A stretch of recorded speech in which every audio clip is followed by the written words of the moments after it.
Hey guys, welcome to everybody. We have WitchyBishy and the abs and yeah, sorry, AVG. I was looking for something while that was playing and I got totally distracted. Sorry, and then I almost called you by your name.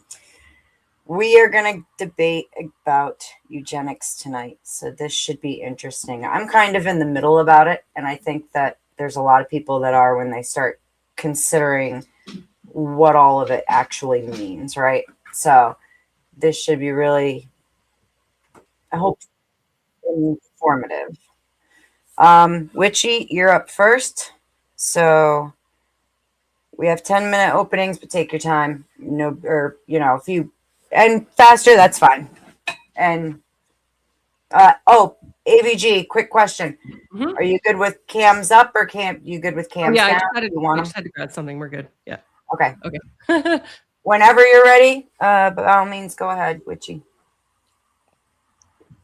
Okay, so I've been wanting to have this conversation for a good while, and I had heard AVG was going to have this debate with OG, and that didn't happen. And I was like, you know what?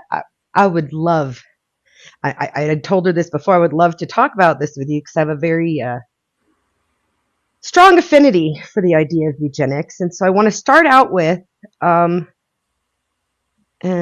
we didn't necessarily agree upon this, but I did share it and it wasn't argued in our preliminaries. Just a brief definition of eugenics. Eugenics is the practice or advocacy of controlled selective breeding of human populations to improve the population's genetic composition. So essentially, anything we do to mitigate or improve on breeding practices is under the umbrella of eugenics. So the affirmative here tonight is eugenics improves societies.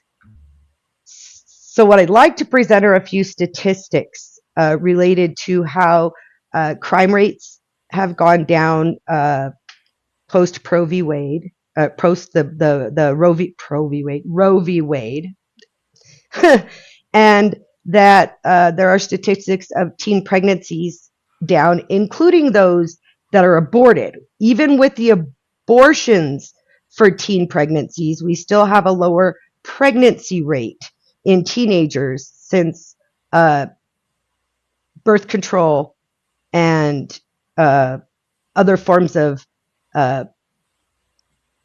mitigation for pregnancy have been legalized. One of these statistics shows that crime rates in the inner cities, I know a lot of people want to talk about how crime is rampant, but compare the crime rates in the 70s to the crime rates in, say, the 90s or 2000s, and those crime rates had dropped dramatically, and a lot of people attribute that to there were less unwanted children born. One of the things that people will note in psychological studies of criminals is whether they have something called ACEs or ACVs. Did I get that right? Adverse childhood ACEs, adverse childhood experiences. And what this is children who come into homes that are economically disadvantaged, low education, and possibly were unwanted, tend to veer into the criminal career path as opposed to a legitimate career path. They also tend to have more onset of mental illness in their adulthood. And these are things that highly affect the quality of life of people around them, not just the person. There is a societal effect of having these ACEs prevalent in our children. So part of what eugenics does is opens up a door to the idea of planning for parenthood, not just taking a baby because you got pregnant. And we have in this country laws that allow birth control and other contraceptives to be made available to people. We have programs that make them available to the lower income and therefore mostly lower education persons. And we even have in our country federal laws through the Supreme Court that uh, put us in a position where even minors can get a hold of these things without their parents' consent. And I know a lot of people will say that, well, this breaks down the morals in a society. And I won't argue if it does or it doesn't. I think morals break down due more to leisure time and the accessibility of immoral the paraphernalia, i.e., free porn on the internet, the accessibility of drugs in our society. But I think that if we address the issue of unwanted pregnancy even more so, we can prevent a lot of these adverse long-term effects in our society through adults who've grown up without the support that they need, both financial, emotional, and educational. Another point I'd like to make is that we use eugenics frequently in the Western world through things like in vitro fertilization, amniocentesis, in which the embryo is tested for negative, what we consider negative quality of life illnesses such as Down syndrome. We've seen a very large drop in the births of children with Down syndrome due to using amniocentesis as a preventative measure. And we also have CRISPR, which I don't want to touch on too much because I didn't bring it up in my notes, I recognized, but we might touch on that during the discussion if it's okay with ABG. So we're already using technologies in order to better breed healthier, happier humans. A lot of people will talk about the quality versus the quantity of life, and some of the studies show that we have ways to extend the life of people who have some of these adverse genetic birth defects. But does the quality of their life or those around them who have to care for them go up due to these new technologies? Because when you're going to talk about life, making it longer isn't always better. Sometimes quality has to be considered. So my 3 points would be that we use eugenics, one, in preconception birth control in our country prolifically, in most of the Western world. We use eugenics in predetermination of the health of fetuses regularly, including ultrasounds and prenatal care and prenatal vitamins. And thirdly, the output, the outcomes of people who would be born from families who could support them properly would be improved over those who cannot. And I'll end it there. Awesome. You came in perfectly. AVG, my dear, I'll hand it over to you. Alrighty. So the prompt for today's debate is whether eugenics improves societies for the better. My position, which I will reaffirm through science and history itself, is that the history of the practice has actually degraded the humans who populate societies wherein it is practiced. The wielders of this tool have historically been evil individuals, devoid of humanity, and intent on the savage elimination of parts of the population that they deem undesirable.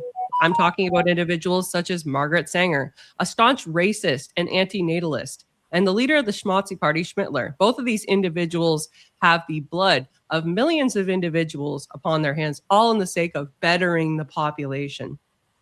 As I anticipated, my opponent today is going to try and convince you that eugenics, specifically in the form of horrible things such as abortion and Planned Parenthood initiatives, is a positive thing that will improve humanity as a whole. She might cite studies where in rare clinical trials, individuals have used CRISPR to remove a single damaging gene, but these studies are just that. Actual gene editing is still in its clinical trial phase. The US has not even made it available, mostly due to the exorbitant cost of FDA clinical trial requirements.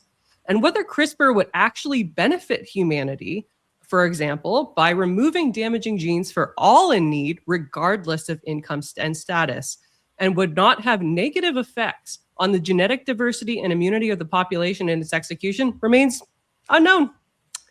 For my opponent to be successful today, she will have to convince you that not only is the supposed eugenics magic she speaks of so highly of in reliable, tested, proven, and accessible condition to all who need it, but she will also have to convince you that despite decades of misuse and torture of humans in the name of scientific progress, that now things will be different. Ladies and gentlemen, they will not. And with that, I cede my time. Nice. All right. So, who? Since Witchy went first, would you like to question her first, there, AVG? I'll hand it over to you for that. We'll do 5 minutes. So Witchy, you seem to take a pretty Sanger approach in your treatment of things like Planned Parenthood, birth control, and abortion as a positive change for society. Can you tell me how that would be true when we're currently in a birth rate crisis? So it already is true because we're not in a birth rate crisis. That birth rate crisis is propaganda. The fact of the matter is, with technology the way it is today, we have a large amount of the population, especially the underprivileged, who are living homeless with no jobs, and their only purpose is to serve as an example to the working class of this could happen to you. So does that not indicate a problem with infrastructure for those individuals? And perhaps we're not focusing on the right things as opposed to a birth rate crisis? Like, just to give you an idea, a birth rate crisis is less than 2 per couple, right? So 2 per woman. It's currently at 1.6 in the United States. If that continues, there'll be about a 20 to 25% drop in population per generation. That means that we could lose, I guess, probably like by down to 4 generations, it could be 140 to 160 million. It's currently 335 million. How is that not a crisis? Because we don't need that many people anymore. We have the technology that we can't employ and maintain a population of that rate anymore. It's evidenced in the fact that there's a large amount of people who cannot fit into the society as it stands today. And a lot of those people wouldn't even have existed if their parents had to, say, make an effort to have a child instead of just drunkenly get laid one night. Okay, so you're just going to blame it on individuals who aren't copulating to the correct nature. How do we determine who's copulating in the correct circumstance? Do we have to provide licensing requirements for individuals that choose to procreate? I don't know that would have to be the situation. We've already shown improvement from eugenics just by doing it voluntarily. I mean, even our vaccines are voluntary here in the United States. You can opt out of them and still get your kids in public schools. You don't have to take them. And yet still like 87% of our kids are inoculated. Like, you don't have to force things. It's all about education. If you can educate people about how to better plan for their pregnancy, make the tools, like you said, accessible. Right now, things like amniocentesis are only available to select few. They'll need to be made available to more people. That's what I'm saying, is we don't have to take an approach of the, quote, Nazis. And even Margaret Sanger said this. You may talk down on her because Hitler took her ideas and corrupted them, but the fact of the matter is Margaret Sanger wanted to help people learn. Margaret Sanger did not have good intentions. I don't know where you're getting your information for Margaret Sanger on, but she was an affiliate of the KKK. She spoke at multiple meetings for women. Her entire idea was incredibly anti-natalist. She was of the view that people should just not have kids, and there's unfit individuals that just be sterilized. She argued that they should just be sterilized, not even give them the opportunity to have kids or to even go through eugenics processes. She just wanted to eliminate them. She was an evil woman. She was a racist woman, and she sought to degrade humanity. Like, to paint her as a hero is just baffling to me. I guess it's a matter of perspective. I think Beth was indicating a minute. Did you have any other questions? Go I ahead and did give go your on a last bit. thoughts to her questioning. Yep. Oh, I was just going to say, if you had any more questions, I went on a little bit. So if you had any more questions, I'm open to another one. I mean, I can reserve them for open dialogue. Just keep the format on track. Okay. Before we switch over, I need to thank Mr. Tom Carpenter for the dono. You always make my day, sir. And I actually have 2 brand new dono clips made, especially. Big shout out to Judy Bug, Tom Carpenter. This one's for you, sir. Thanks for tipping, Beth, y'all. This roast is getting so juicy. Good Lord, Beth. Food porn. Nobody else does food porn. I'm sorry. Hey, Tootie made it. Wait till you see my one for the girls. It's funny, and it features a good friend of ours against his will. Good Lord. I made the one for women funny. I think that's soft core. You're like, it's even worse than Sarah's. It's even worse than the firefighters. Are you vegan? Oh, wait, no, you're Orthodox, so you don't eat ham. Well, we can eat ham. Yeah. Oh, We can okay. eat ham. Yeah, there's no dietary. By modern standards, it's not what goes into your mouth that defiles you. It's what comes out of your mouth. So therefore, a lot of I think most, if not all of the dietary standards have been removed when it comes to Christianity. But just fast. And anyways, Witchy, go right ahead. You got 5 minutes. Question ABG. So at the end, you kind of snuck in there on your opening that I would have to prove that because eugenics has been used illegitimately and poorly in the past by bad actors, it wouldn't be in the future. So what I want to know is, are you aware of where our knowledge of human anatomy comes from? You recognize... I took a biology course in high school at the advanced level. I'm somewhat familiar with anatomy, but the origins of it, perhaps you can enlighten me. Are you aware that it was grave diggers and others who got us there? So a lot of times in science, what you'll see is a lot of immoral acts that lead to the greater good. So why would you think that just because one group misused eugenics, that eugenics itself is a poor practice? Oh, because it wasn't just one group. Like, it wasn't just the schmozzies. In Mexico, there was groups of indigenous people that were sterilized. People in Canada and the United States of the indigenous nature have been sterilized. Black people, specifically through Planned Parenthood initiatives, have been sought to be basically taken out of the breeding equation. Multiple societies have used this. It's not just one. It's every single society that's utilized eugenics so far on a bigger scale has done so for evil reasons, and it's been evil. There has been no good. It's eliminated people based on race and perceived unfitness for breeding. And we know that most of these diseases can be cured. For instance, Down syndrome used to have an incredibly low life rate expectancy. Now, most people with Down syndrome live to 70. If we had adopted a eugenics program to eliminate people with Down syndrome 20 years ago, we would have eliminated all of those people that would have lived otherwise perfectly healthy lives up until 70. That's the craziness of eugenics. So my question then becomes, you brought up Planned Parenthood specifically and racism. Are you aware of the demographics of Planned Parenthood patients? It's pretty widespread now, but the initiative was primarily targeted in lower income neighborhoods. And to my knowledge, that proceeds to be the majority of where the Planned Parenthoods are located and used. Yeah, and the majority of low income people in the United States, are you aware of the demographics of them? They are primarily non-white. No, they are primarily white. There are more white poor people than any other group of poor people. There are more white people taking advantage of Planned Parenthood for their pap smears and their reproductive health help than any other group out there. The numbers show it. Now, if you take it to per capita, huh? Oh, well, I was just wondering if that was in your sources. I didn't see it. Yes, ma'am. Yes, ma'am. I wouldn't bring it up if it wasn't. What, I made sure to put that in there because I knew you'd bring up Planned Parenthood and Margaret Sanger and racism. And the thing is Planned Parenthood from its very inception was for the poor people. And I agree, poor people should breed less. Oh, I don't agree with that. What source is that? Sorry, in your notes section. I'm just trying to find it here. Let me pull it up.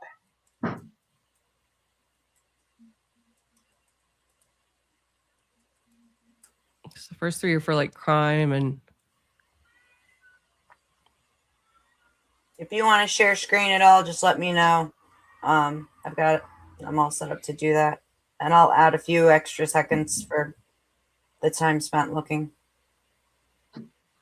Oh, I'll see that it's not in my sources. I had opened another notepad and it's not in the one that I shared. Okay. So I'll see that for the moment.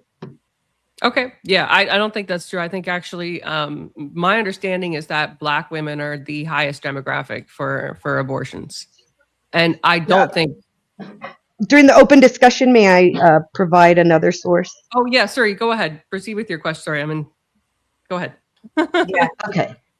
So the other question I had about your response was you brought up Nazis. And do you not feel that a lot of people appeal to that word just for the negative effect that it has, even though the use of eugenics by the Nazis is not comparable to modern eugenics at all, which is voluntary? So I didn't do it for that reason. I don't do appeals to emotion. I was referencing it because it was one of the most broadly recognized eugenics programs in semi-modern history. Ladies, the questioning part that you guys wanted is all done with. What I'm going to do is I'm going to drop off and I'm going to give you guys 30 minutes to go back and forth in your open dialogue. If you need to share something, just say so. I'll be watching very closely, of course, and I'll put it up. If I pop up on screen, that means that something's going on and everybody's got to stop talking for a minute. Sound good? Okay. But otherwise, I mean, I'm not going to bother you unless it gets to where the people can't understand what's being said or if you're going really, really far off of the questions. Otherwise, I think the two of you are going to do just fine. So with that, where's myself? There I am. Have fun. All right. So let's get back into it. We left off at the point about the Nazis and an alleged appeal to emotion. I don't need to specifically rely on that. Like I said, it's just they are a commonly known example, and it was in semi-modernity that it happened. So, did you have a point with that? Why people reference? Well, it's just interesting that whenever something is distasteful to someone, they reference the Nazis, and what Hitler did was forced. And so now, while my personal beliefs tend more to the tyrannical, I'll be honest and admit that here, the argument here is society improves. And the fact is it has through voluntary eugenics. You may quote a lowered birth rate, but that was the point.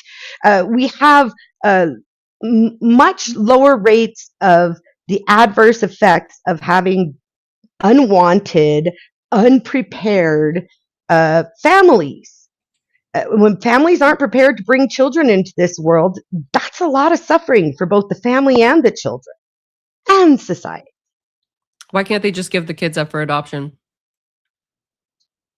So I don't know about Canada, but in the United States, we have a large number. I won't quote a number because I didn't put any statistics in, but we have a large number, and it's well known, of children in the system who don't get adopted and aren't put into safe and happy, healthy homes. We also have a shortage of, Are those babies? Some of them start as babies, especially those who are born addicted or born with severe health issues. People don't want a baby that's going to keep them up crying for 6 months the way a crack baby will.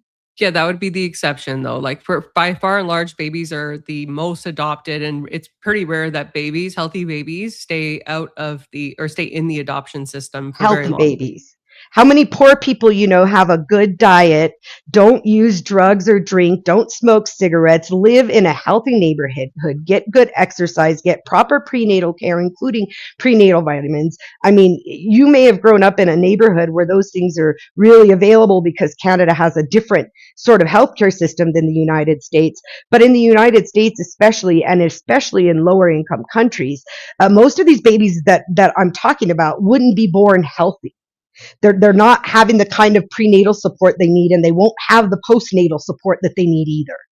So only babies that are exposed to things like excessive cigarette smoke, alcohol, and illegal drugs are going to be negatively impacting the womb by far and large. Babies are incredibly resilient. You can eat semi poorly and still have a decently healthy kid. It takes quite a bit to have an unhealthy baby, and the conditions that you're talking about, which would make a baby undesirable for adoption. I'm talking like you said, like crack babies. That's not going to be the rule. Poor people are just not all high on crack. That's just not a reality that occurs. Yeah, but the ones who want to give up their kids are going to be more likely to be the ones high on crack. Most poor people can still support their families, and they don't participate in the eugenics. You won't see these families that have 5 kids that are raising them beautifully go out and get birth control, except for maybe after the 5 kids, because 5 is enough. What I'm talking about is a voluntary system that we have in place that has shown a drastic improvement in our society here in the United States. We are using eugenics already. Like, it's not like this future plan of imposing eugenics on you all. No, we have it available today. It's on a voluntary basis, and it is paying off. It is working out for the benefit of our society. So if we define working out and paying off as eliminating parts of the population to the point where we're below replacement rate, then absolutely that would make it better for societies, better for horrible societies that can't sustain their population and the infrastructure crumbles within decades. The second point that you made, remind me what, oh yeah, the societies, it depends on who uses it. Well, I'm glad that you mentioned this, and this is where Hitler comes into play.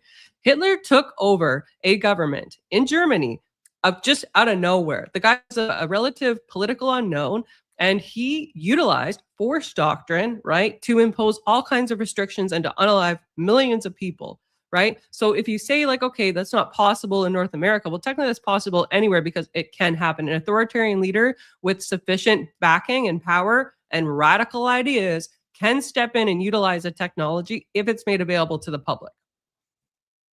Well, they could do that right now.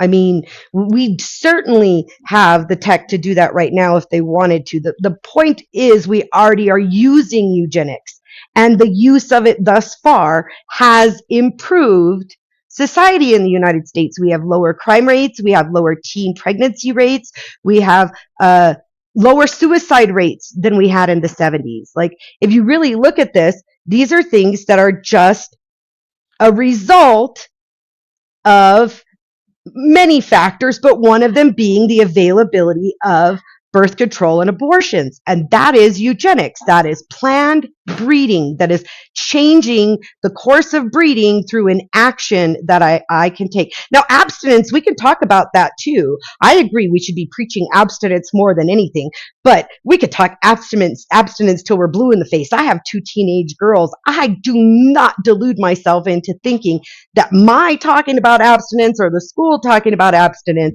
is what's going to get them to be abstinent. That's going to be a personal choice inside themselves. And just like the eugenics we have available in our society are by choice, they aren't forced. And so long as it remains by choice, they do benefit society. So the lowering of teen pregnancy rates, yeah, absolutely. That there's going to be lowering of that because we're giving like young girls at the age of 16 birth control that's going to permanently mess up their bodies and their hormone cycle for the rest of their life and might even affect their ability to get pregnant. In terms of the lowering of the crime rates, I'd like to give the credit for that to President Donald John Trump. Donald John Trump has lowered the crime rates in the United States. As we well know, it has nothing to do with less people. And if it does, maybe it's just because there's less people around because of horrible abortions. I love you, but my statistics, and I stated these dates intentionally, were from 1970 to the late 90s, early 2000s, because I didn't want to bring politics into this, and I recognize you're a Trump supporter. So I just wanted to be clear that it's over decades, and these decades are the same decades where these legal forms of eugenics were made available to the public and were given out freely to most of the poor. And these have crossed these years have crossed the aisle. You'll find both Republican and Democratic leadership in there, and we still see that decline. And you also see a decline in the adverse childhood events over that time. And that's the one of the biggest things is our society pays a lot. You were talking about adoption. Well, let's talk about these people who don't choose to give their kids up for adoption, but never should have had them. And if they'd had better options, might not have. And those people who have these kids that they abuse, those children come out into society, and nobody wants to adopt these kids who have been through, even if it's only 3-4 years old and they've been abused the entire time. Nobody wants to have to undo all of that. And our society is burdened with them still. Even with the decline in birth rate, we're still burdened. We need to promote this. We need to create incentives. You know, get the word out. We'll give you $5,000 to the crack whores, and they'll go get sterilized. Yeah, so I don't really think that's you're saying, okay, the problem is that there's poor people, right? There's lots of them. There's at least a decent amount. I don't think you have an exact statistic, right? They're on crack, right?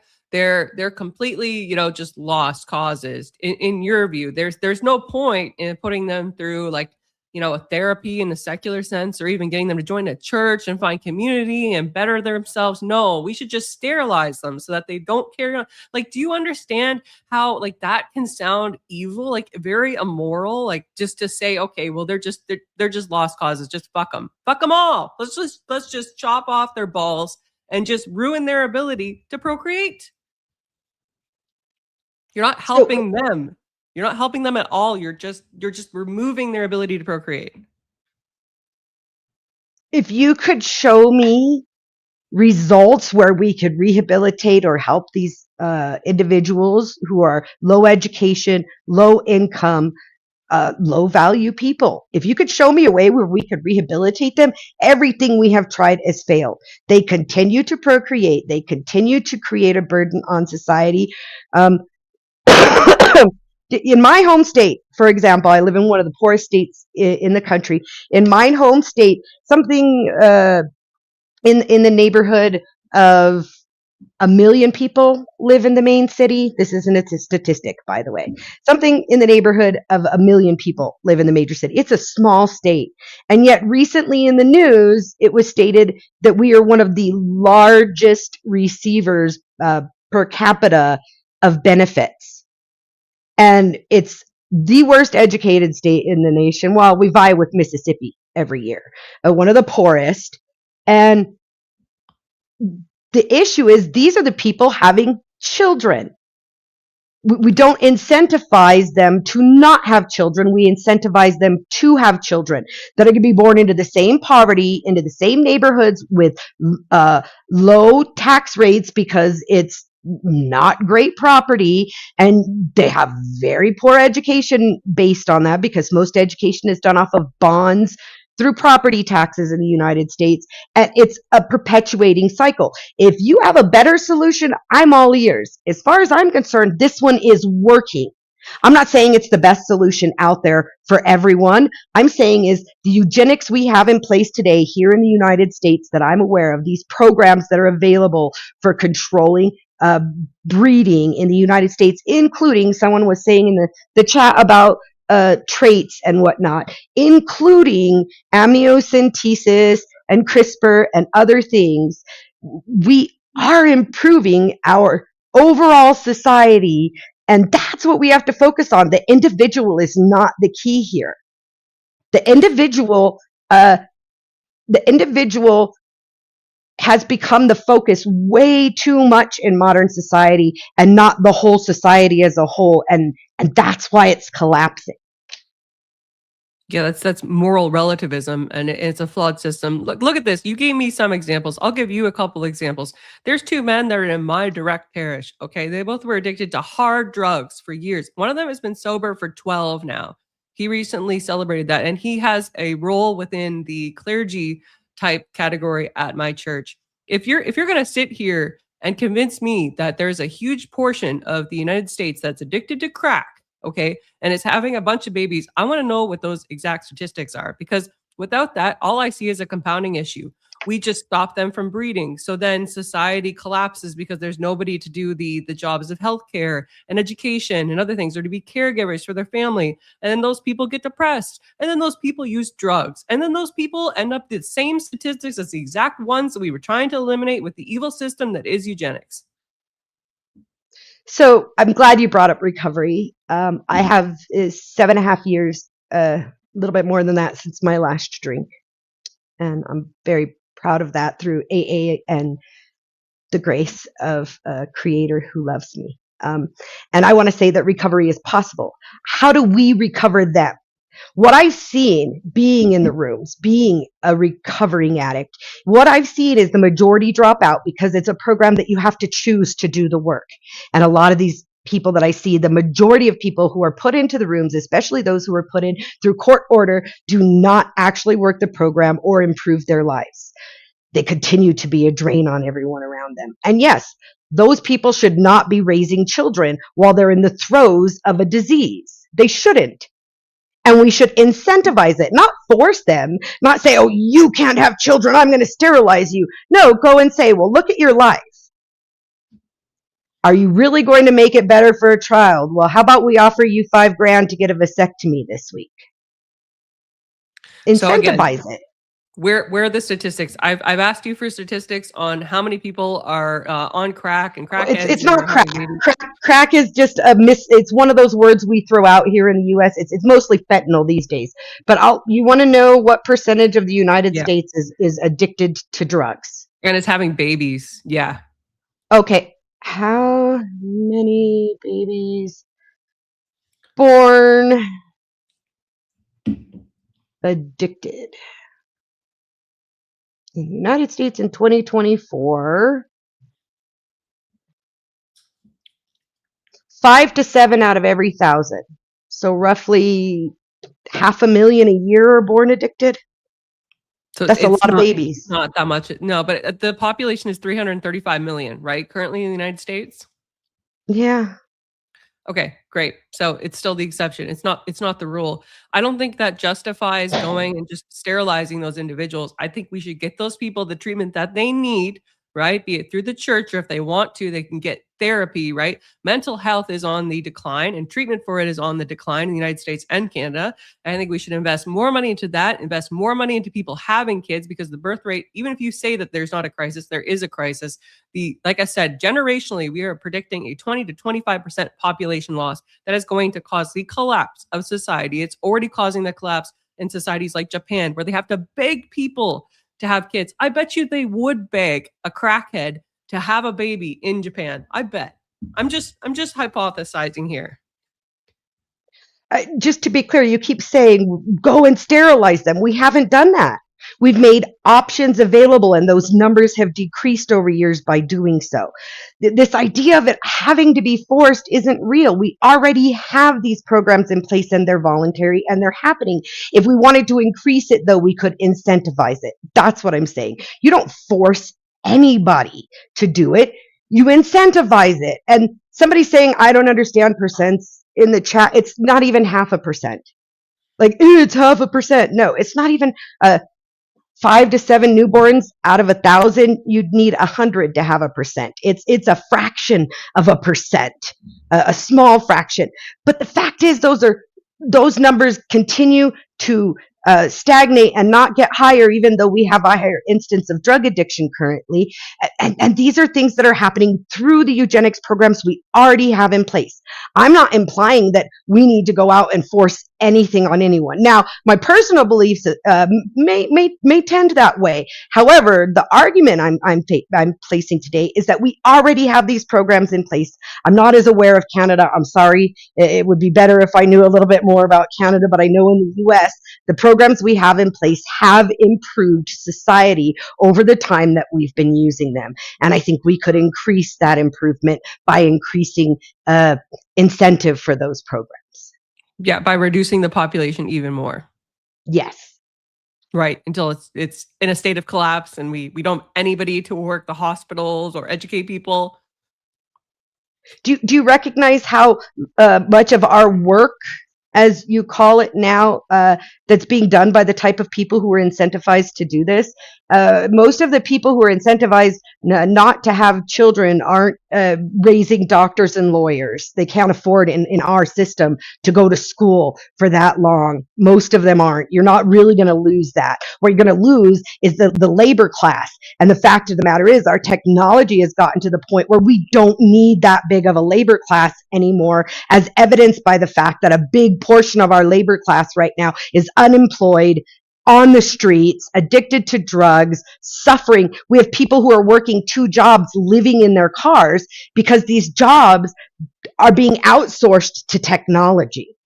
What percentage of jobs are being outsourced to technology? Well, in the United States, because I don't think automation is actually as wide scale and rolled out as you think it is. It's incredibly expensive, number one, to use AI robots, right? We know that for 2 reasons. Number one, the actual like material, the hardware is quite expensive, and it's not as foolproof as you think. There's been many videos of the Tesla robot failing miserably in people's kitchens. It's rather hilarious. I would highly recommend that you give it a watch. The secondary component is with AI. It's not as smart as people think because it takes up a lot of computer storage space. It takes up warehouses of computers basically to generate what we're looking at as borderline human intelligence. So are we in Blade Runner 2049 territory yet? Absolutely not. To say that is just silly. And also more so to infer that even if we did make society an automated society for the labor class as a whole, and only people with the more high level regulated jobs like doctors, lawyers, so on and so forth actually worked, you believe that like what we give a universal basic income to people? We know that doesn't work. There's never been a single instance in human history where universal basic income has worked. So show me some statistics where there's some sort of testing where we've even tried that. Show me where it's failed. You say it's failed. Yeah, universal basic income, right? Failed, but that's not in your sources. Whereas UBI failed because I don't know how that's related, but I don't understand where you're going with that. Yeah, that's fair. I mean, some of the things come up on the fly, so as long as you're willing to indulge me, I have a couple. Yeah. No. That's what this discussion portion is for. We're here to discuss, not to degrade each other. Oh, come on. It's all in good fun. We'll leave that to the men. We'll leave that to the men. Us ladies will have a civilized conversation. It's as civil as we're going to allow it to be. All right. Finland, 2017 to 2018. Right. There was a UBI pilot, had little to no effect on increasing employment, which was the primary goal of that. There's Ontario, Canada. The Ontario Basic Income Pilot back in 2017 to 2018 was canceled early by the incoming government, citing high costs and a focus on getting people back to work over simple income transfers. We also have the United States and Canada in 1970s, SIME, DIME, and others. Earlier studies such as the Seattle-Denver Income Maintenance Experiment often found that guaranteed income reduced work effort slightly, particularly amongst teenagers and second earners. Long-term study critiques, a 2024 analysis of a large U.S. study often linked to Sam Altman's research, suggested that while universal basic income helped with immediate spending on basic needs, it did not significantly improve long-term financial security or health and did not significantly boost employment. So, no go on UBI. So, I mean, that's interesting, but I'd like you to relate it. I'm still trying to get where it relates back to the discussion that less than, if we were to encourage more people who are less desirable having children to, let's say, just eliminate addicted children addicted, and let's say that that's less than, we can agree, way less than 1% of the population of births.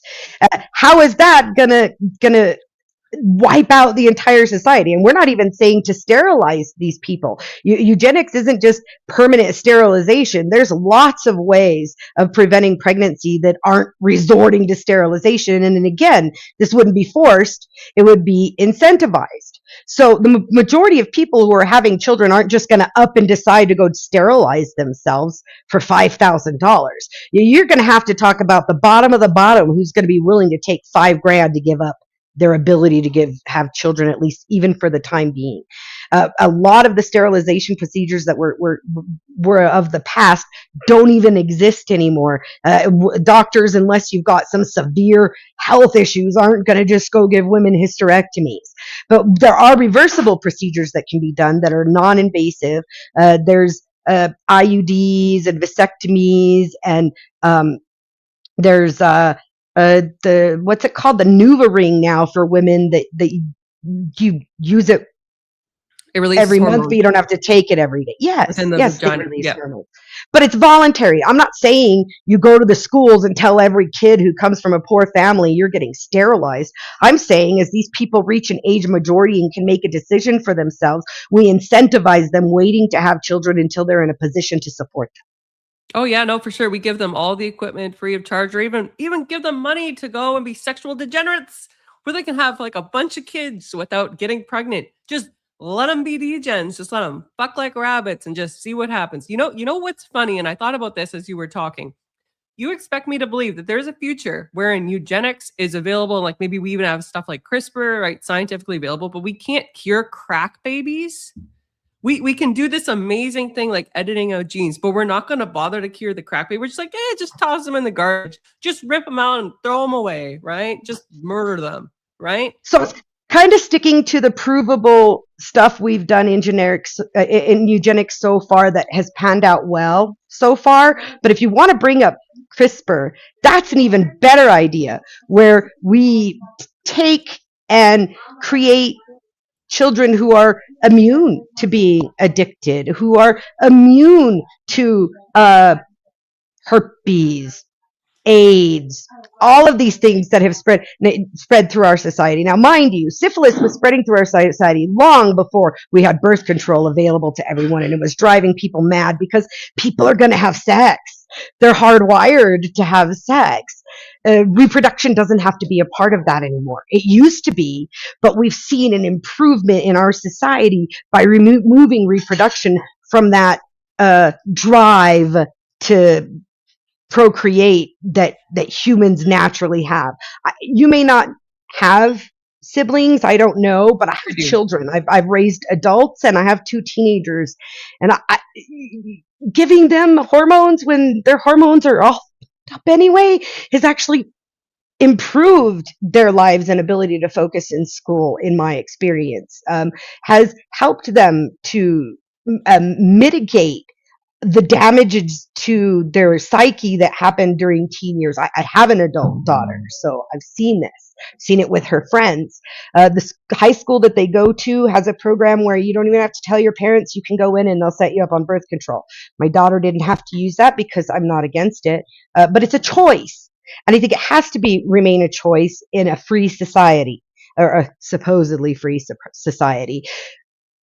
But we incentivize a lot of things. We incentivize people to hand in guns when we do gun buybacks. We incentivize farmers to grow a certain crop in the United States. We do a lot of incentivizing the behaviors we like. So I don't see why we incentivize vaccinating your kids. We incentivize, we do it with pressure. Circumcision. When you go to the hospital and you have a son, the pressure is on to circumcise your son, but it's still a choice. And that's what we do with eugenics in our society. And it is panning out. We're seeing improvement. That's That's the argument, and it's been proven. I've shown that those statistics to you.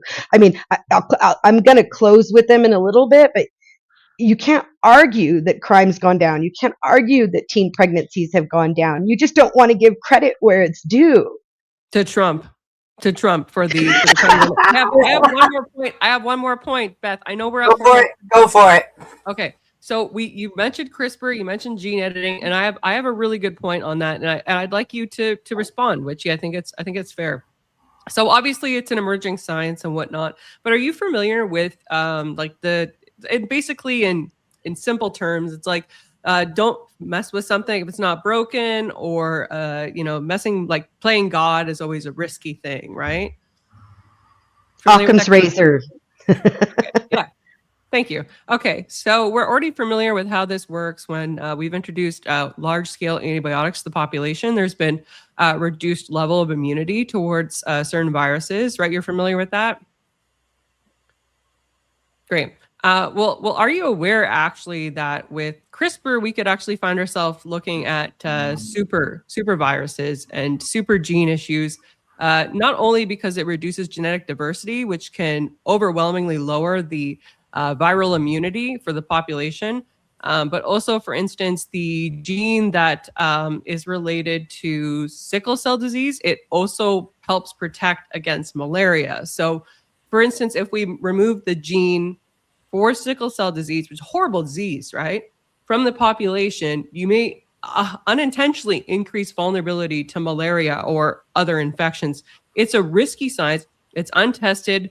Certain genes, we don't know how they express themselves on a positive or negative basis, and it could actually end up ruining society and human immunity. And I would love to see the door opened up for further research. As you said yourself, we don't know. This could happen, that could happen. We know what we can do based on the studies we've had so far, but they're very limited in scope because the countries with the real money and education systems to investigate these things, we're limited because of the moral fear of the word eugenics because it's associated with the Nazis. And so you don't see enough research. I'd love to see the things you're talking about actually studied so we could answer those questions. All right. Did you ladies want any more time on this? Or are you ready to go to your closings? I'm ready. Okay. Who closes first? Since she went first, you close first, right? Yeah. How about it, my dear? All right. So you all heard what I heard, right? This woman wants more abortions, more young girls riddled on hormones that will allow them to have more degenerate sex. She wants to just unalive people because they're poor. They might use crack, or maybe they do use crack, or maybe they're also poor and they use crack, right? She adopts Margaret Sanger's ideology. There are portions of society which are just unfit to breed. And instead of solving the problems that made them the way they are, we should just eliminate their ability to reproduce. Wham, bam, thank you, ma'am. Not even thinking about the compounding issues. She has no answers to the potential issues with CRISPR. She has no answers to whether or not there might be a societal collapse if the birth rate continues as it is. She sees it as a good thing. In her words, it is a positive thing. Eugenics works because there's less humans on this planet. Good Lord, I haven't heard an antinatalist that hard since Rachel Wilson debated Amanda, the antinatalist. And I'm sorry, but that's an immoral way to look at things. I will not advocate for degeneracy. I will not advocate for the murdering of babies. And I will not advocate with putting young girls on hormones so that they can bang their high school boyfriend and lose their virginity at the age of 17. With that, I close. Awesome. Very quick. Before we go on to the next one, I need to thank Tootie for the dono, and you guys get to see the other new dono clip. We're talking about doing a whole series of these, so enjoy the giggle.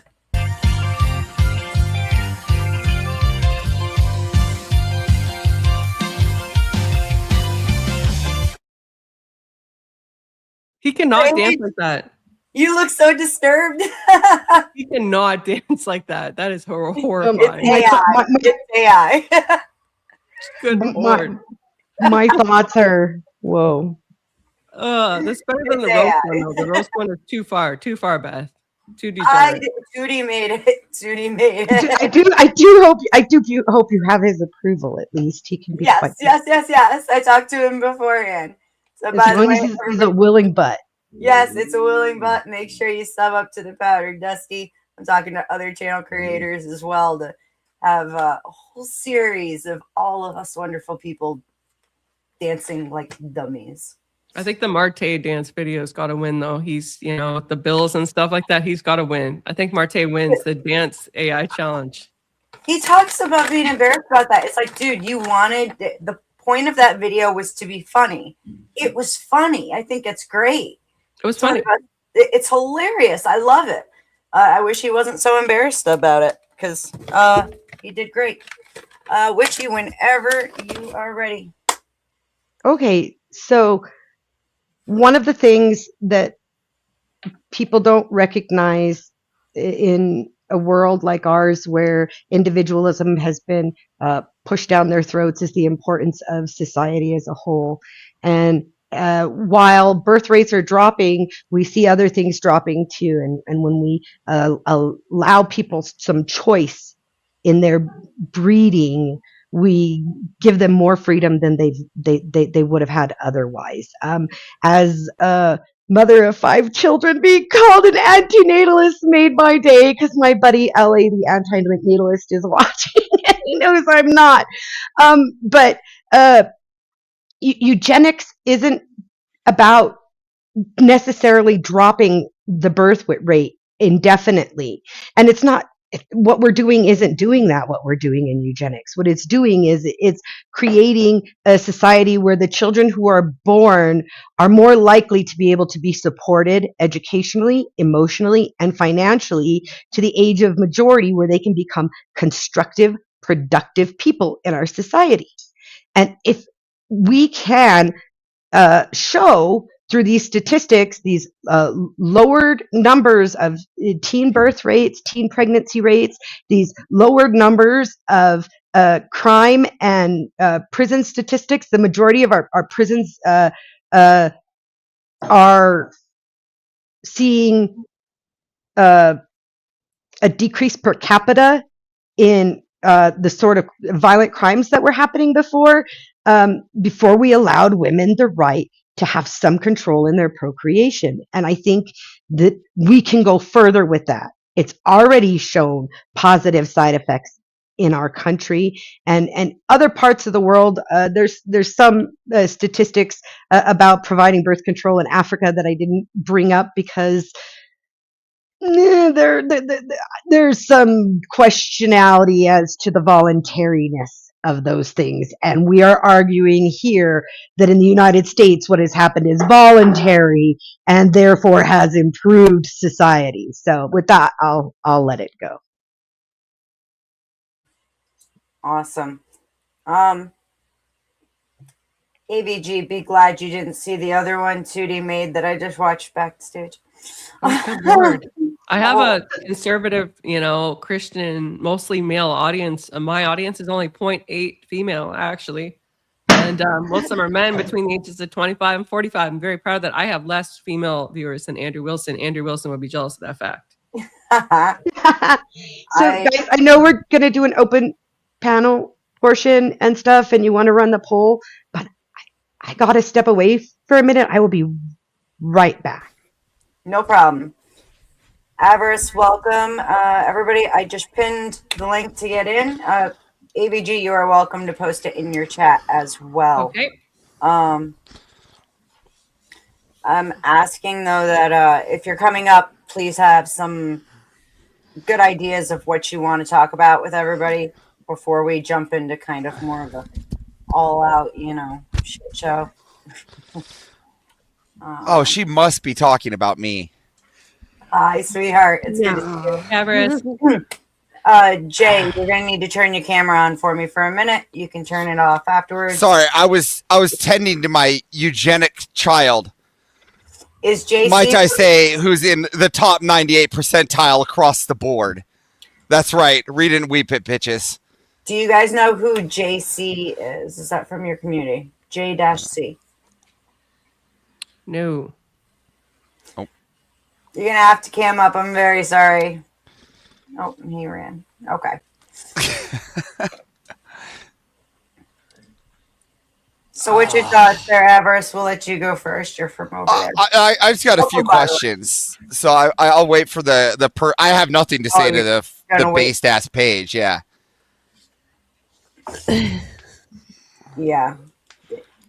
The ideas behind it get really like where the line gets drawn. A lot of people will be like, I'm against eugenics, but then they still use birth control or, you know, things like no, I mean, I just have a series of questions based off of the debate of things that she may or may not have said. Absolutely. I'm just chit-chatting while we wait for her to come back. Yeah, I would just like to know why she's against crackhead babies. I know, poor crackhead baby. Well, oof. I would like to really we'll get there, but I would really like to hammer this down. I have a theory here, and I don't think she's going to be able to contend. All right, hang on 1 second, Avarice. I got to find an overlay just because I need to make sure this individual is. Hi there. You said you're here for Witchy? Yeah, Witchy knows who I am. She can. Oh, okay. I'm just making sure you're not gonna like storm bomb me or anything. That's life abolitionist. I vouch for him. Hi, Witchy. Hello, Cypher. Welcome. Hi. I have a few questions, Witchy. If we could start. So, why are you against crackhead babies? I was born addicted to heroin because my mother was a prostitute heroin addict, and it affected my life negatively. And I've seen the effects of being born addicted on families repeatedly in my upbringing, being raised by addicts. Yeah, listen, we could fix that, though. I got a new fix for this, all right? Instead of sending them to, like, a sad life, right? We take these babies, right, like mine right now, right? And we send them to nice little work camps, right? And so these crackhead babies, right, will be able to be effective members of our society, right? So while we take our babies here, we'll just send all the crackhead babies, the non 98 percentile, yay, and we'll take those crackhead babies and we'll send them to what we'll call baby work camps. Right? That way we actually have numbers, right? Because the issue is we don't have enough numbers. We're below the birth rate, right? And what you want to do is you want to minimize the numbers. Well, I want to maximize the numbers, right? I want more people, right? Because I don't want immigrants, right? So if I have the crackhead babies, I can create crackhead baby factories and streamline the workload in American society. I don't see where the problem is here. I see where you're wrong. This is you want to cut out the workforce. Why do you want to cut out my labor? Number one, real quick. Oh my God. Good Lord. I feel so blessed right now that adorable baby is on my channel. Hello, beautiful baby. Yeah, you don't need a DNA test. That's yours. Oh, God bless you and your wife. You baby. Baby. You baby. Yeah, so back on my baby work camps. How can I argue with that cute little thing in your lap? Well, because he's equally for baby work camps. Who do you think is going to be the overlord? Overlord. Riddick. We call it the Riddick Institute of. I just want to know why you're against the baby work camps. Like, you want to eliminate our workforce. Are you like trying to bring in more immigration on shit flingers? So you just want your kid to be like a laborer, 9 to 5? Well, no, I mean, if they're crackhead babies, right, we can at least use them, right? I can at least utilize them. So you just want drugged up slaves? Well, if I can, yeah. Number one. Where's the problem with that? I don't see the problem with that. That's like that's literally capitalism. That's literally capitalism. This isn't about number one. You're not gonna have much of a workforce because that's the exception, not the rule. I mean, if you don't care about your employees, that's fine. Well, what again? This is about capitalism, the goddamn bottom line, right? This is what we're talking about here, right? America first, right? And I'm gonna create an army of crackhead baby mechanics, slaves, whatever, from the camps through propaganda and indoctrination. I don't see how that's not a better idea than every man chopping off his nuts. Why not about Down syndrome workers? They're good on a line too. They got to check cans. So you don't think they might ruin the equipment? No, not if they're looking at cans, dude. There's Down syndrome jobs all the time. So just look at the can. There's Down syndrome doctors out there. Where are the Down syndrome doctors? You're. I'm not gonna put them in higher level jobs, dude. Come on. I don't put retards as doctors now, right? So but they can still go. No, what I'm saying is there's still people that need to pick up the trash. All right, and this will be the cheap. No, this is the cheap force, the cheap American force. We'll call it Immigrants 2.0 via America. Timu Americans. So you're Timu America. There we go. So you're fine with having a nation of pure Down syndrome people as long as we keep out the immigrants. As long as we keep. You're goddamn right. I am. Hell yeah. If I get to keep out all the cousin fuckers for Down syndrome children, then hell yeah. Can I respond to the arguments that were actually presented, especially I think he's trolling. I'm not. I'd rather have factories of crackhead babies with propaganda. Now, did I take it to an extreme? Maybe. But would I rather prefer using these crackhead babies in an assembly line, like in being indoctrinated through propaganda and education into a system? Then yes, I would rather do that, because now they're useful. Now they're cleaning the trash. Now they're picking up the poo. Now they're doing all the cheap labors the Mexicans and all the other people coming up are doing. I can have them pick berries. That's fine. And I'd rather have the robots do that. The argument presented as an alternative to your idea was, let's just kill them. Let's just selectively breed them out of society. So yes, I would actually say that putting them in a camp instead of putting them to work, although it's an extreme example, is better than them being dead. So you want to torture them rather than them being dead. No, listen, stop. No, listen here. Like base grandma, my friend Premonition would say, we would take care with care, of course. All right? We'd take care. Whip them. No, we don't have to whip them. We give them nice beds, but they would have to work for it. But the evil notion here is thinking that you're in a position of authority to be the arbiter of who deserves to be born and to continue living. There we go, Cypher. There we go. Hashtag crack baby Max.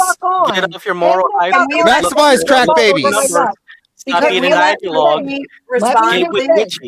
Let me just say that the solution that was provided in Witchy's argument was, well, we're just going to incentivize the behavior that we're looking for. We're going to go to these crackheads and we're going to say, hey, let me give you $5,000 in order for you to be voluntarily sterilized. You know what that's actually called? It's called a violation of the Geneva Convention on Human Rights, because you are coercing people. Shut the fuck up. You are coercing people. I said, shut the fuck up. You are trying to coerce people to take part in a medical procedure. That is a violation of human rights to go and offer the crackhead $5,000. They're trying to incentivize people from producing more poor people, from producing more crackhead babies. It's a result. It's being a realist, not an ideologue, basing their whole idea on principles of morality which don't exist. Bro, you were moralizing just 5 seconds ago with avarice. No, I'm talking about results. Which he's talking about results, things on paper. You know what? The Third Reich had some really good ideas as to how to effectuate results, and you know what they did? They killed millions of people to try to achieve them. You think that you're the moral arbiter of who gets to live and who gets to reproduce and who gets to die, and really, you're satanic. You would have been tied to a emotional appeal. No, you're just trying to slander me. You're not much different, Darth. You were moralizing. Stop calling me a Nazi. This is just emotional appeal. You would have deserved it. You're not going to slander me like a liberal. Time out. Excuse I'm me. not I want to slandering point you. something I'm out. characterizing you. You're a shittard who deserves to not be alive based on your own standards. I want to point I out. have Down syndrome. Hang on. I I'm want to not point the one out. who has the gay gene. Darth, can you hang on a second, please? I'm the You host. couldn't tell me because you sound like a point retarded something out. faggot. I think it's unfair to I think it would be you. I think that it's unfair to automatically, when we're discussing this, go to saying that, you know, if people looking to do this are automatically Nazis, because here's the reality. As AVG brought up in it, anybody can do it, and many people have done it throughout history. As a matter of fact, when World War II began and Germany first moved into Italy, the Vatican freaked out because like 70% of their priests were actually born Jewish boys, and the church confiscated them from their families, raised them within the church, having them take a vow of celibacy to therefore effectively end their bloodlines. So anyone can do it. You don't think that it was them trying to save them from being executed by the Nazis instead, Beth? When this practice started,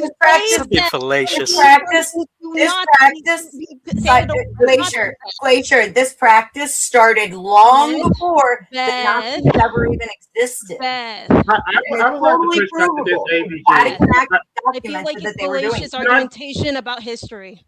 I can bring it up for you, one of the most famous cases of it, and prove to you that give I'm not me all of the receipts, and I'll actually back check if this is actually accurate. You got it. Just a second. So I think Beth, Can I ask a question? One second, Beth. You stated my position semi-correctly. You said that I've referenced other instances, but all of the instances which I referenced statistically, eugenics was used for evil, right? So it's not just the Nazis, right? It's also the sterilization of indigenous people in North America and Mexico. It's also the elimination of certain types of people or races of people through predetermined sterilization or programs like Planned Parenthood in specific communities geared at lowering that population amount, right? So it's always, in my view, it's always been for immoral purposes. No, you're just slandering eugenics as evil. For example, Iceland commits eugenics. They basically terminate all Down syndrome babies before they start to develop. And so that's a practice of eugenics. In Iceland, nobody's going to say that Iceland is falling apart because it commits eugenics.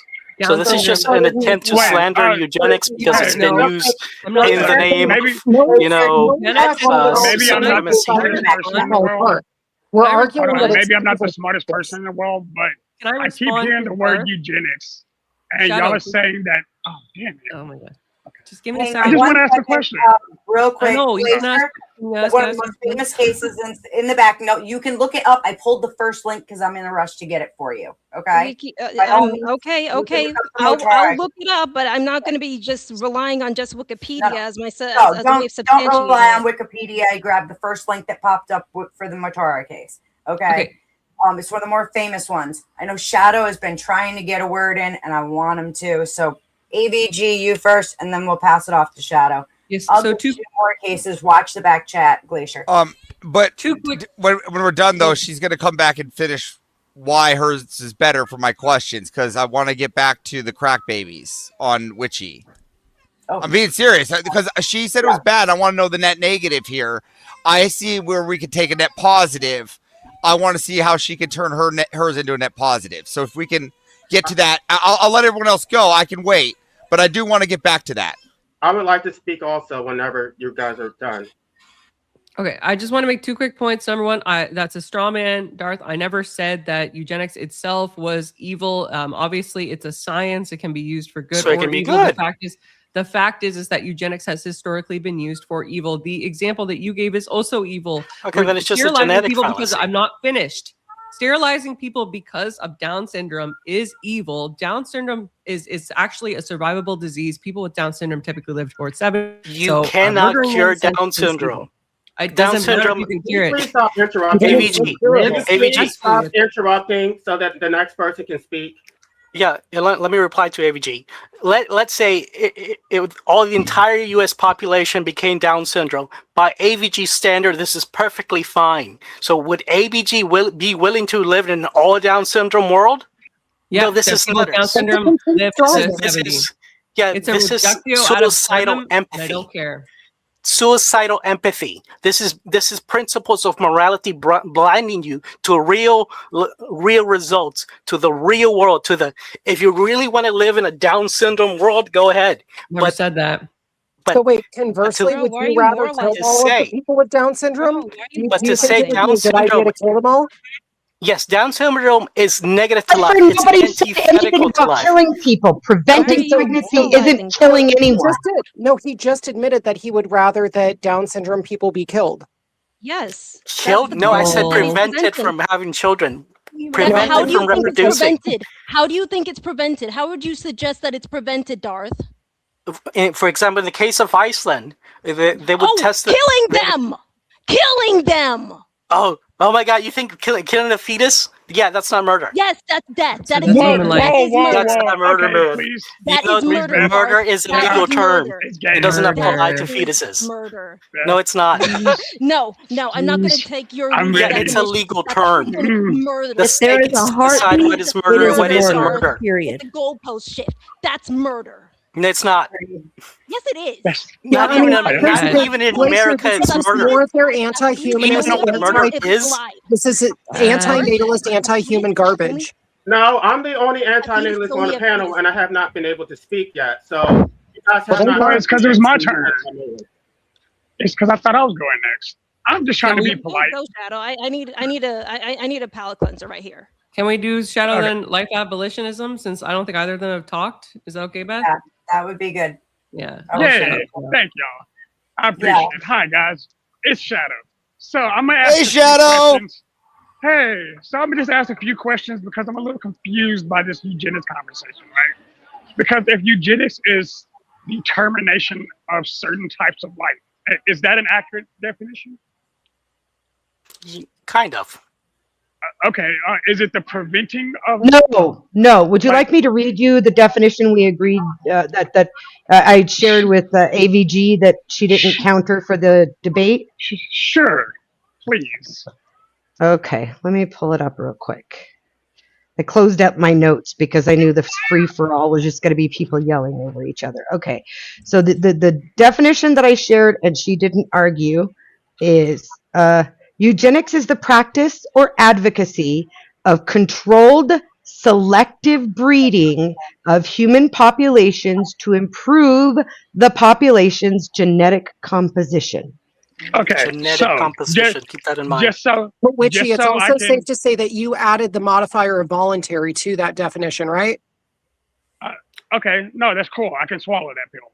So what you're saying? I didn't add the modifier voluntary. Our agreement was to talk about how eugenics has improved society, and so far in the United States, the eugenics that has been used has mostly been voluntary. Mostly doing a lot of heavy lifting. So, since we're going down that rabbit hole, I just like making sure I understand what's going on. But based on what you said, and keep in mind, I'm kind of an idiot. It sounds like you would say, quote unquote, voluntarily make sure people cannot reproduce, right? Which reproduction is a natural process of, it's an actual natural consequence of sex, correct? Or whatever the safe word for that is.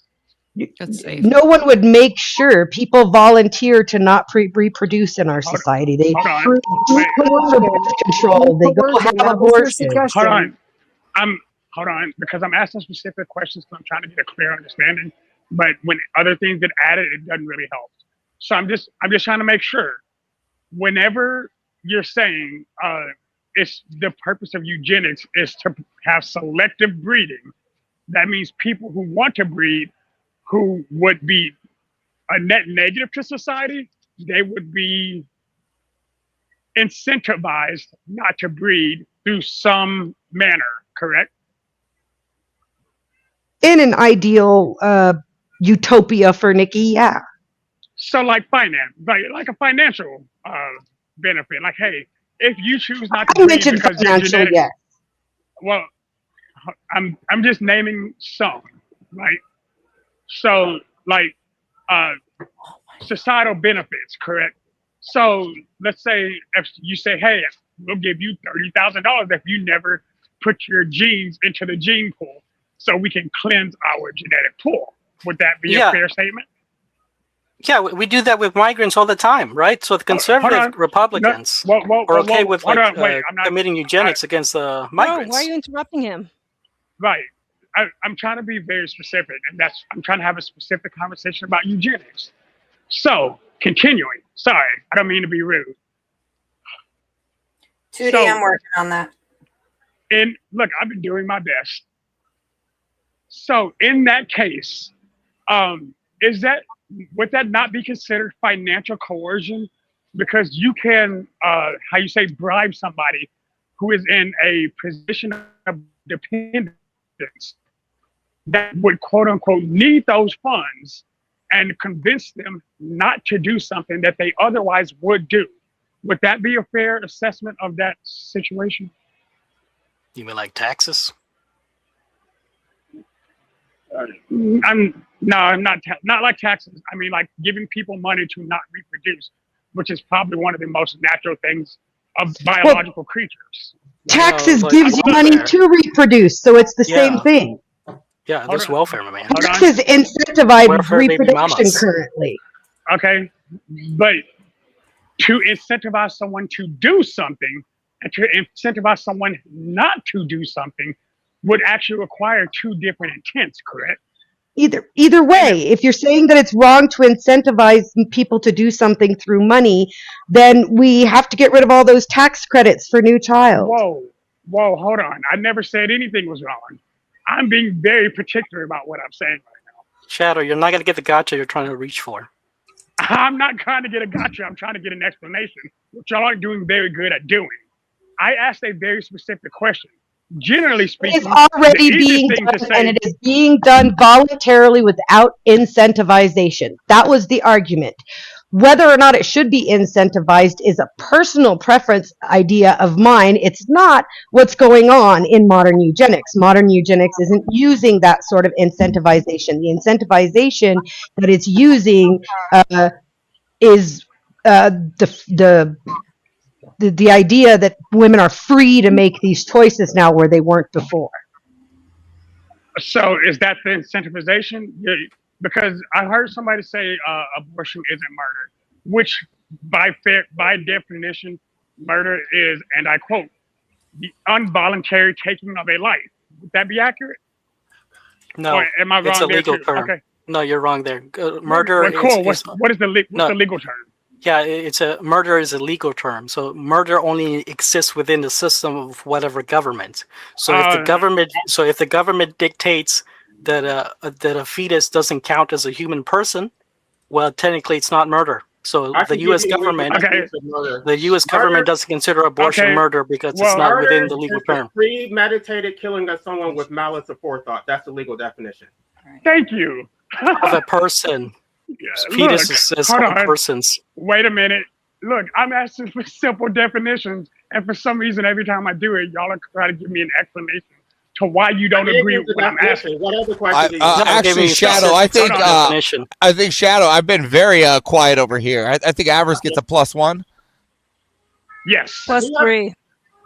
Is it somebody else's turn to speak, or are we still? I don't think Shadow was done with the you got to land the plane, Shadow. Wait, you got a problem with me, homie? Because I can be that guy too. I'll land the plane. No, because I'm trying to answer your questions, but I don't hear a question. Okay, you just gave me the definition of murder, correct? Okay, what's your next question? I can answer it. So by actual definition, if you are impregnated and you choose to terminate, because it's a very specific phrase that's universal, terminate said pregnancy. You can't terminate something that doesn't exist, right? No, it applies to a person's. Fetuses aren't persons by legal definition. Can you terminate something that doesn't? So what are you not getting? Is not in existence. What are you not getting? That a fetus doesn't count as a person by the legal terms. I'm not getting that you're not answering a basic ass question. So again, I'm gonna ask you the simpler way. When a pregnant woman dies, why is it considered a double homicide? We're trying to do the Charlie Kirk South Park thing. Yeah. When a pregnant woman dies, why is it considered a double homicide? Yeah, because because it would assume that the woman was going to voluntarily have that baby and was not going to Because terminate the baby fetus. is alive. It's not because it's alive. It's because the woman was assumed to have the child. You use Excuse me, arbitrary guys. definitions. Baby is alive. That's insanity. No, That's it's because you the woman literally was can't assumed to make have the the same child. argument for So one. she could Okay. literally So just the have child like is jizz in her alive, isn't it? vagina.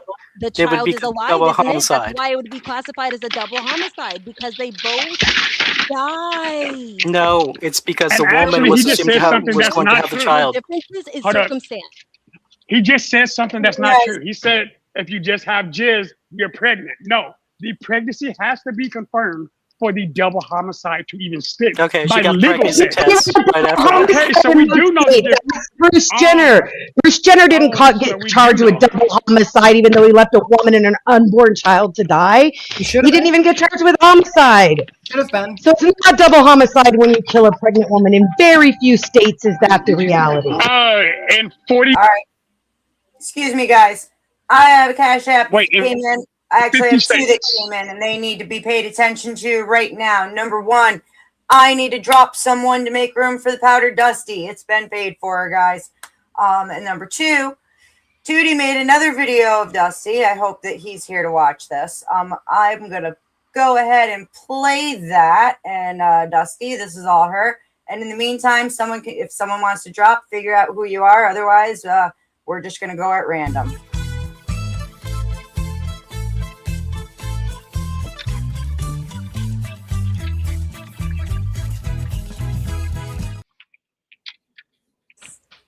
Oh my God. I need to know.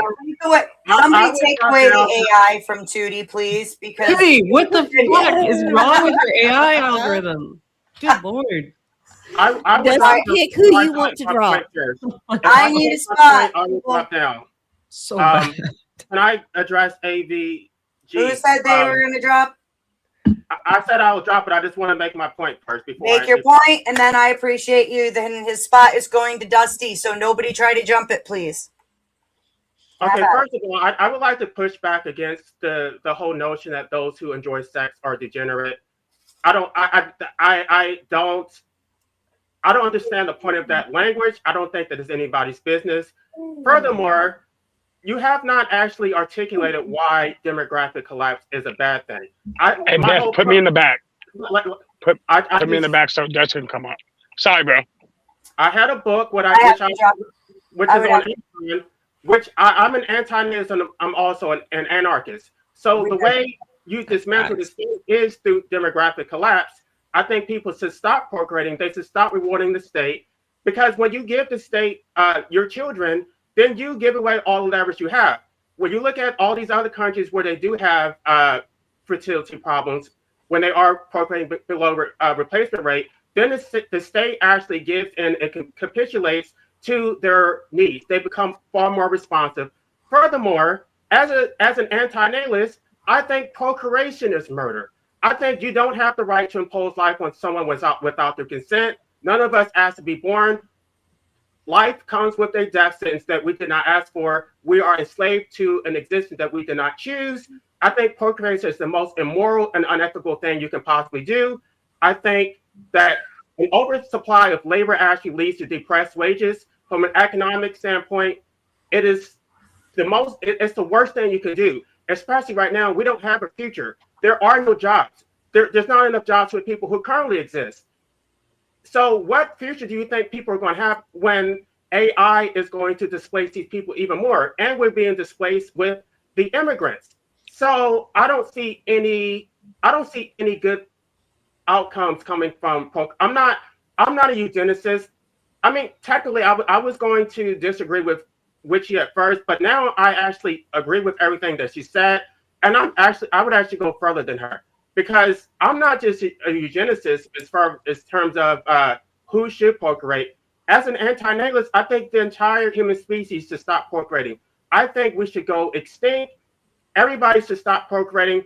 I don't think that the state should be used to accomplish this, but I think it's the most unethical thing you can possibly do. I don't think there's for someone to try to call people degenerate for enjoying sex while they are enslaving someone to existence and forcing them to suffer and die. I think anybody who procreates is degenerate. How can you even justify that? How can you justify enslaving someone to this hellscape without their consent? What is your response to this, ABG? What is the purpose of sex? To respond, What? Sorry, is your name ABG? If so, shut your mouth. To answer that, I've got 2 points and 2 questions. The 2 points are this: you're a sexual degenerate and you like to watch the world burn. So of course, eugenics paints the perfect rainbow future for your degen loving ass. 2 questions. Number 1, do you live off the grid? Not yet, but I would like to. Oh, wow. Couldn't have guessed that. Number 2, do we need infrastructure to have societies? I don't support society, so I want to. Do we need infrastructure to support society? That's an appeal to necessity. Do we need infrastructure to support society? You haven't. You have I'm not try one more time, and then you're a lost cause. There's, do we need infrastructure to support society? You haven't explained why we need society in the first place. Can't answer it. You Fail the haven't test. His argument is sound. His argument is sound. If you can't tell him why you need society, then why do you need infrastructure if you don't need society? That's his point. His argument is undermined by the fact that he's still But living. he's thriving off of society. I don't want to. He's a hypocrite. I don't want to go down that road because I'm. You need medical care, sir. I need medical assistance. No, I mean, it sounds like he needs advanced lead treatment because at this point, I do. He doesn't need any of that because society can collapse tomorrow and he'll be fine. LA, what's the purpose of sex? Answer my question. Why do we need be consistent with your worldview? One at a time. I'm not going to be here for long. I said I would drop now. I just want her to answer my question. Why do we need society? Why do we need civilization? Do you like living? I'm an anarcho-primitivist. I would rather be free from statism. I would like to be free from. But you're not living off the grid. He's not answering the question. I have not been able to because I don't have the financial. Wait. To answer your question, I would like to organize with people who are free thinking and form an anarcho-primitive, which requires society. them to be alive. Unfortunately, every ounce of every space of land has been monopolized by the state. There is no place on the planet that has not been captured by the state. You cannot be free no matter where you go. Going off the grid does not free you from the state. I would like total liberation from the state. You can't get it. Why can't you get it? Wait. Because the state going off the grid monopolizes everything. Leave you off this. Force doctrine. No. Name me one geographic location on the planet. Name me one geographic location on the planet that hasn't been captured by the state. Any place that is Antarctica. Said early America. Early America didn't have governments. I am only guys. You can live with the Sambari tribe of Papua New Guinea. I think he already has. Is that the Close-Off tribe? AVG, you ain't shit. That is an excellent suggestion. It gives him exactly what he wants. She's arguing in bad faith, and unfortunately, let's get back to the topic of eugenics. You're asking for. I'm going to step down, but I just want to make one last comment. I'm going to say he was an anarchist, but I want to make one last comment in Witchy's defense. I think that Witchy conceded far too much. She should have pushed back because she actually made far more compelling arguments, but she did not want. I guess she didn't want to roll around in the muck. And I think that you took very low shots at the end when you made your concluding statements. That was absolutely ridiculous. Witchy is a very nice person. I probably would not have been so generous. She should have actually pushed back far more. Well, why don't you try to push back then? Well, I want to say I'm kind of proud of the women. Shut the fuck up. I'm not going to talk over you. Hey, I don't play that game, Gangster. It's my channel. Yeah, Beth. It's my channel. I want to say real quick, I'm very proud of these two ladies. Like, they did great. They didn't even need me except to keep clock. So brava to Witchy and AVG. It was a great debate. May I say that I was looking forward to this, AVG, because I've seen you debate and I respect the way that you carry yourself. I really enjoyed the fact that we got to have a civil discussion. The reason I don't enjoy panels so much is what's going on right now, where one person can't get a full thought out before everybody interrupts them because everybody has something to say. And I like this format of having a debate and then the panel, because I actually get a chance to say something when most of the time I've talked over so much that people don't even know much about me. Well, the interesting thing about just what to she's be saying is fair, that she's calling. Richard, do you have a YouTube channel? Made his point I'm going to step down then. He said he hates society. I'll He just step hates down living then, 'cause people. I'm not going He to be able to hates talk. living in the state. Like it's hard he's when there's just a many. weirdo.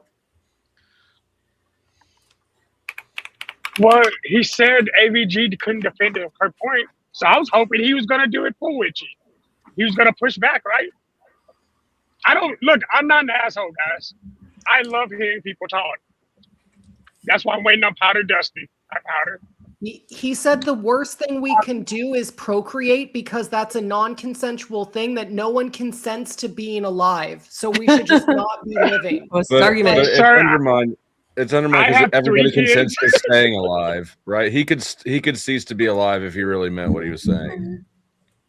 Dusty, did you see the first video that our dear friend Tootie made of you? I saw the one with me dancing in my little short shorts. That was real, by the way. That wasn't AI. Well, there's two of them. There's two of them. Here's your first one.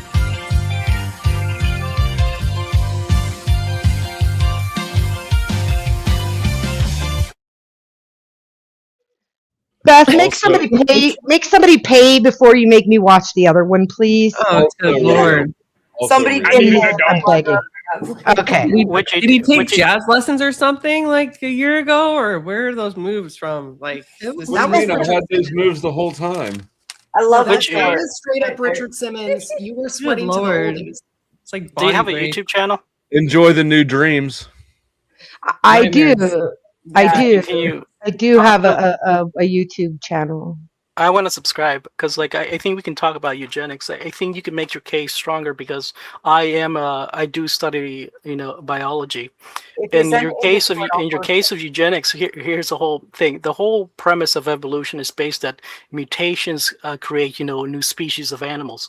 But mutations are the very fundamentals that create things like Down syndrome. So to say that we can have a society of functionally Down syndrome people, it's just insane. We need eugenics because if the whole world is Down syndrome, if the whole becomes the whole population becomes genetically mutated, that means extinction. You're no different than LA. You're no different than that last guy who was here.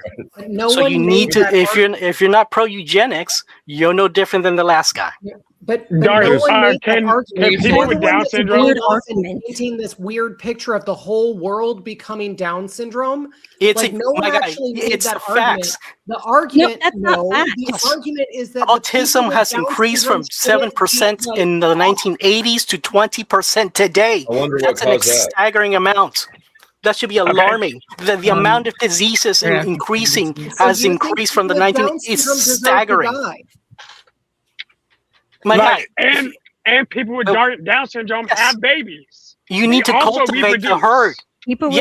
Farmers do this all the time. They cultivate the herd. It's culling. You're talking about culling the herd. Yeah, you are culling. No, preventing them from reproducing. This is not killing them. I'm talking about Down syndrome. Everyone has Down syndrome in utero, right? Yeah, preventing the Down syndrome, preventing Down syndrome by killing the baby. Right? Yeah, it's not murder. Killing fetuses is not a murder. Legally, it's not murder. No. When does I know in your moralistic perception it is. When does human life begin? Hold on. We don't know. We don't know. Let me talk to Darth real quick. What are you talking about? Are you an evolutionist or are you? It doesn't have its own at conception. It doesn't have its own DNA. It doesn't have its own heartbeat. Yes, so it does. Yes, it does. Of course, it has its own DNA and heartbeat. We have cellular division take place. Okay, I'm not trying to argue biology with you. I'm trying to talk to Darth real quick. Darth, don't you think it seems like you're ignoring the fact that nature has provided with a form of eugenics in the form of mate selection. That's why I don't know if you have kids. I do. And not one of them was with a retarded chick because mate selection works, right? Oh, yeah, you're practicing eugenics. So people can individually choose their mates. So yeah, you're practicing eugenics when you choose a wise mate. Sorry. So if you want to stress the definition for example, of the word, me not choosing like for example, white women not choosing black guys, that's still eugenics. It is racist, but that's still eugenics. If a collective of white girls say like we're not gonna sleep with the black dudes from the NFL, that's and we're preference. That's not eugenics. That's eugenics. And just to be clear, Darth, are you in favor of race mixing because fundamentally it does result in stronger genetic expressions? No, I'm not in favor of race mixing because race mixing, the children of race mixed individuals are less fertile. This means they're actually worse off. Where's the study That's for that? A scientific. Sir, no, I need to hear that math. Okay, No. You see, are I'm not against gonna just have to keep making miscegenation shit then. up.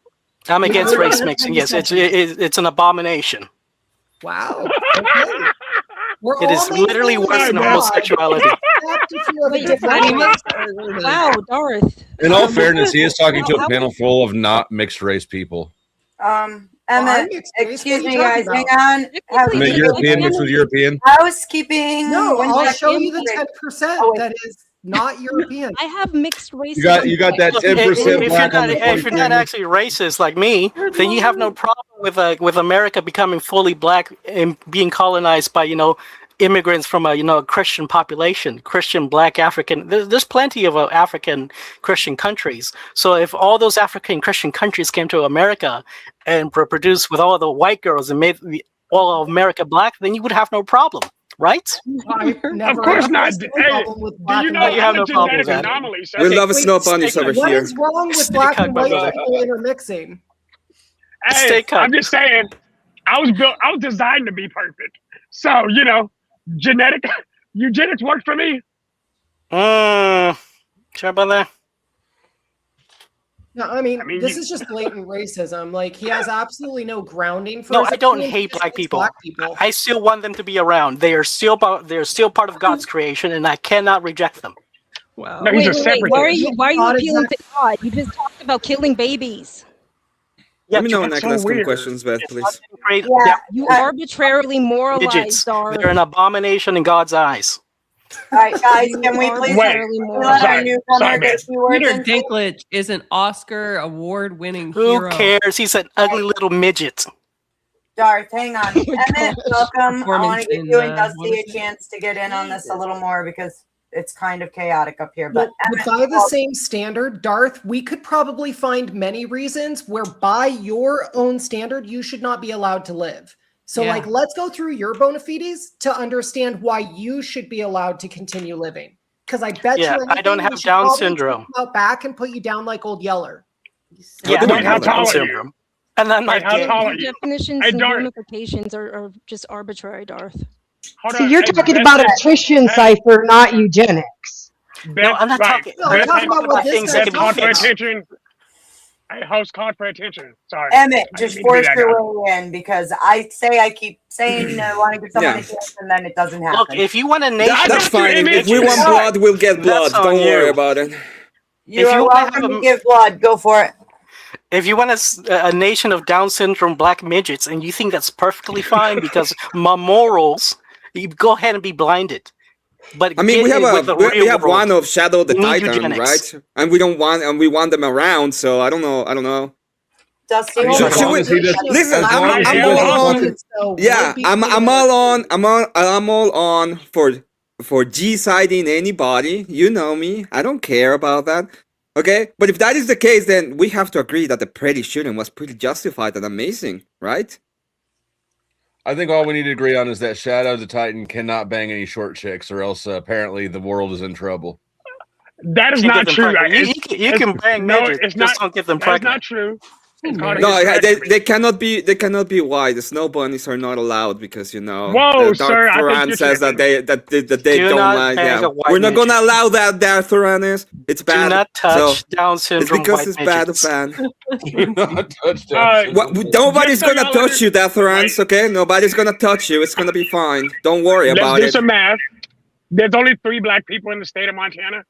Most of my sex life has been white people. So, just to be aware, and gingers are the best of them all. So if we're gonna have that conversation, They crazy, What?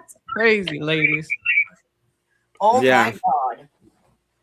Have you ever seen the children of like the couples of Yeah. black and white couples? They look like they look weird. they look like What are you talking about? Watch what you're saying, bro. Excuse me. I never seen a picture of you, Darth, Because so we I don't think know. someone looks weird, Guys, they ought to fair. die. Cypher, hang on a second. Whoever's knocking, trying to get in the panel is full. For $1 a minute, you can drop a panelist, but it needs to be a $10 minimum, and you do need to specify which panelist you want to drop. I let it go earlier, not doing that again. So you guys say who you want to go, and that money better hit my Cash App or my PayPal first. So I heard in the debate. Beth, if there's somebody you really want to bring up, you can drop me down and pull me up. I'll still stay listening. And if someone has a question for me, I'll respond. The debaters are protected. The debaters leave when they want to leave, not when anyone's going to. Oh, that's no fun! You could make so much money. Everybody. If that's the case, I want $50 to drop a debater. Good. There you go. Give me your YouTube channel. Let me drop that in there. That's good grifting right there. Where's the link for your YouTube channel? Can you link it? Thank you, Dusty. I do take notes. AVG. Beth is so proud of herself. So this was there was a couple. There was I'm the worst grifter there is. I apologize when I grift. It's horrible. Well, I used to. It's bad. Dusty was so disappointed in me. But look at that. You came up with that stepped up grift price all on your own. So you're obviously getting better. It should be 60. So I realized something really interesting during the debate. We were talking about promoting the eugenics. Now, the way to promote the eugenics, in accordance to what I've seen, is through individualism. But at the same time, we have to think about the health of the nation and what's better for society. So can we square this internal contradiction in the argument? If possible. What's the problem? Well, you're thinking about doing what's best for society and getting the best for society, but at the same time, you're appealing to the individual instances of the people by allowing them more freedom. So you're saying, hey, let's be individualistic freedom fighters, and at the same time, we're thinking about the best for society. Because are you familiar with the concept of the invisible hand of the economy? Yes, of course I am. Okay. I believe that principle works throughout all at facets of society. I can't decide if I'm concerned about society at large, right? If we consider this panel society, I don't know what you Emmett need. You probably need bird food, but okay, I guess the internet couldn't, right? You're phrasing. You froze up. Sorry. Could you repeat what you were saying? Yeah. If the panel is society, and I'm the central planner who's trying to think about what's good for society, I don't know what Tootie Bug needs. I don't know what Glacier Maniac needs. They know what they need. So society is optimized when every individual takes care of themselves in a way that while respecting the others. Yeah, but you're talking about promoting for society, right? So you're doing the promotion of the individualistic freedoms to everybody. So it's a general prescription of what you ought to do when accordance to having babies. If that's the case, how do you know that's the correct thing if it only applies to you? You're purely individualistic. So there's an internal contradiction. Do you understand that? Even if you're applying the invisible hand. No, I'm saying I'm saying that a healthy society respects individual autonomy, because a society is not a thing of its own. It's a collection of individuals. You can't have a healthy society that ignores the rights of the individual. Yeah, but if you're promoting the idea of let's everybody should just do for their own what's the spirit for their own, but also we're doing it for the best of society. No, do you see that the internal contradiction? No, individualism is about responsibility, and responsibility without the state. So if you're relying on the state to be responsible for you, you say you can still practice eugenics within individualism. So you can be responsible for your genetics by being responsible with who you mate with. Yeah, how exactly you're being responsible when you're having a baby and the way that you're going to deal with it is by killing it? Well, no, because if a child you're is going Down straight for syndrome, abortion. it is the right thing. You're going straight for abortion. How about preventative measures? How about better education for people? How about support for people when they do want to because have children? Or how about not getting down on women who choose not to have children in our society? There's lots of Who's ways gonna- we can incentivize Yeah, it without. who's gonna support this woman? Society. Who's gonna I thought support? you were all about society. So the You government. just So you said want more it's for- government, even though you're talking about now. I'm pointing out Because your just a moment ago, you internal told me about how I'm you pointing out don't your want the internal government to do it. That's not me. The person No. who told you that you want government left. The anarchist left. I never said I don't want government. In fact, if we got Nobody into my said that. ideals at all, Emmett, what you would know is that I'm a tyrannical bitch who thinks we should fucking sterilize men at 12 with a vasectomy. But I didn't mention that in the debate. Yeah. I left my personal feelings to the side, and I represented the Yeah. facts of the eugenics we already use in our society that's accepted and being successful. Well, I love the individualism. I really love the individualism that's coming out of you now when you say, "Hey, That's let's not do this the way that we have been doing it all of this time by promoting individualism, but now let's be tyrannical." Individualism. She's I never prescribing. said anything sterilization about individualism. I said our You society did promotes. because I said our society promotes it. you I said it did. was right. You did because you said that we should promote eugenics like we are doing it now, and the way that we're doing it now is through Yeah, because our individualism, society using is the permeated invisible with the hand, idea of right? the individual. If you want to do it in the society we have currently, you have to focus on the individual and not the society, because we have raised a generation of people who don't give a fuck about society and they only care about themselves. Then own it. Say it like that. Say it. Hey, you know what? I have know said what's it like better that for multiple society. times. No, you didn't. You didn't do it in this debate. You took the bitch ass move. You took the bitch ass move of I'm gonna be reasonable. You took the bitch ass move of I'm gonna be reasonable instead of actually doing what you want to do. You want to be a tyrannical bitch. This is what you should do when you're doing your debates and then you're taking your position. You should be I am a tyrannical bitch and I want everybody to every man to lose their balls at 12. That's what you should have You said. don't lose your balls with a vasectomy. Fucking misinformation. Yeah, that's what you should say. That's what you should fucking say, okay? Actually take your fucking position instead of being a bitch about it. But that's not what a vasectomy is. Position I was given. And that was It's a figure of speech, Beth. It's a fucking big figure of EBG, speech. I discussed what the claim was going to be, and this is what If we're gonna put a vasectomy on all of them, why shouldn't we just take their balls off? Witchy. You're speaking so loud. We can't understand. Well, it gets to the point where he's addressing me and he won't shut up long enough for me to respond that I don't have a choice but to yell over it. Yeah, because you're a bitch about your own your own argument. Why don't you just go on and give your full-on argument about what you really believe? Because that's what was not the topic of the debate, Emmett. That was not the topic of the debate. ABG and I agreed on. No, it wasn't. The debate topic was eugenics improves societies, and I used evidence directly of how we use eugenics and how it has improved our society. That was the debate I agreed to. If you want to talk about my utopia, Emmett, you're welcome to my channel anytime, and we can have this out one-on-one. Yeah, sure, we can do it. Like this isn't going to be conducive. Well, the other thing is that it hasn't, because in accordance to you, your own idea of what is moral is you should be able to be the tyrannical bitch that you want to be. But in reality, what it has created is a full-on individualistic nightmare that everybody hates. So she's not an individualist, my man. It has nothing to do with individualism. Oh my God, I got it. But she said that she's looking at the effects of society right now. The effects of society is we are individualistic, and the way that we promote abortion and all of this bullshit is through individualism and degeneracy. She's not promoting degeneracy. There is a full-on contradiction. How do we do it right now in society? How do we promote this stupid idea of eugenics in society? Does promoting eugenics require promoting degeneracy? Yeah, tell me, how do we do it? When you advocate for birth control and contraception, that inherently is going to open the door for people to have degenerate sex without consequence. So because condoms exist, that promotes degeneracy.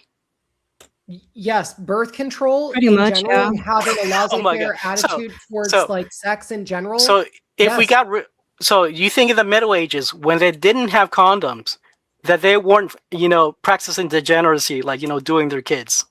At the same scale as we see today? No. There was a high risk of STDs. It is a fact. There was a high risk of STDs. The only people that actually did perform recreational sex were people that were lacking in morals. The majority of the society was still very religious. and Then why was STDs rampant? Because STDs gets around. Even it doesn't transmit like through the air. You need a touch little dingling. Yeah, to all the degenerate people that were around, dummy. Yeah, have you ever heard of this thing called immigration? Are you gonna say all of society is degenerate? They were degenerates back then before condoms. That's the point. I didn't say that they weren't. I said the majority of them ended up dying off because they had STDs. Yeah, they still die off from STDs. Hey. Oh my God. Mike, how are you? Hey, I'm walking in my door. I'll be Hang back. on a second for me, guys. I gotta And hear we should mute. Hey, so real quick, real quick, and please let Dusty come back. You got it. You look great. You look really, really beautiful. Thank you. This is the first time you've come to my channel. I'm glad to have you. So like I'm in Asia, and I've been really observing. And a lot of people make mistakes. They don't realize the mistakes. I just wanted to let you know, Beth, and I'm going to say it up front. Like, don't make the same mistake that other people, in desperation of trying to attract more audience. And so I hope that makes sense, because sometimes I don't. So, like, if you see that someone is not, like, if someone is disrespecting you in your panel, please be like, you know what, fuck you. Like, put them in the background. Don't let that person control you. I got you, Mike. I haven't heard anything that made me feel that way. So yeah, and that, so like, you got this. Like, that's the thing. So don't be desperate in terms of like, oh my God, if I do this, I'm gonna gain more audience. Oh my God, I'm so desperate for money. Please don't let that get to you. What are you talking about, Mike? Says the guy with the avatar money pick. Mike's a good guy. He's been on a big vacation, so we haven't gotten here. Yeah, and so then, by the way, bring back flow. Dusty, get your I just want you to. So when you see someone is they're not listening to you, take control of your fucking panel. This is your fucking show. If they don't like it, fuck that. Like, I got you, Mike. But don't beat the shit out of the very people that have your corner. Don't beat the very people that have your back. All right. So I'm done. Bring flow back, please. Okay. Thank you. All right.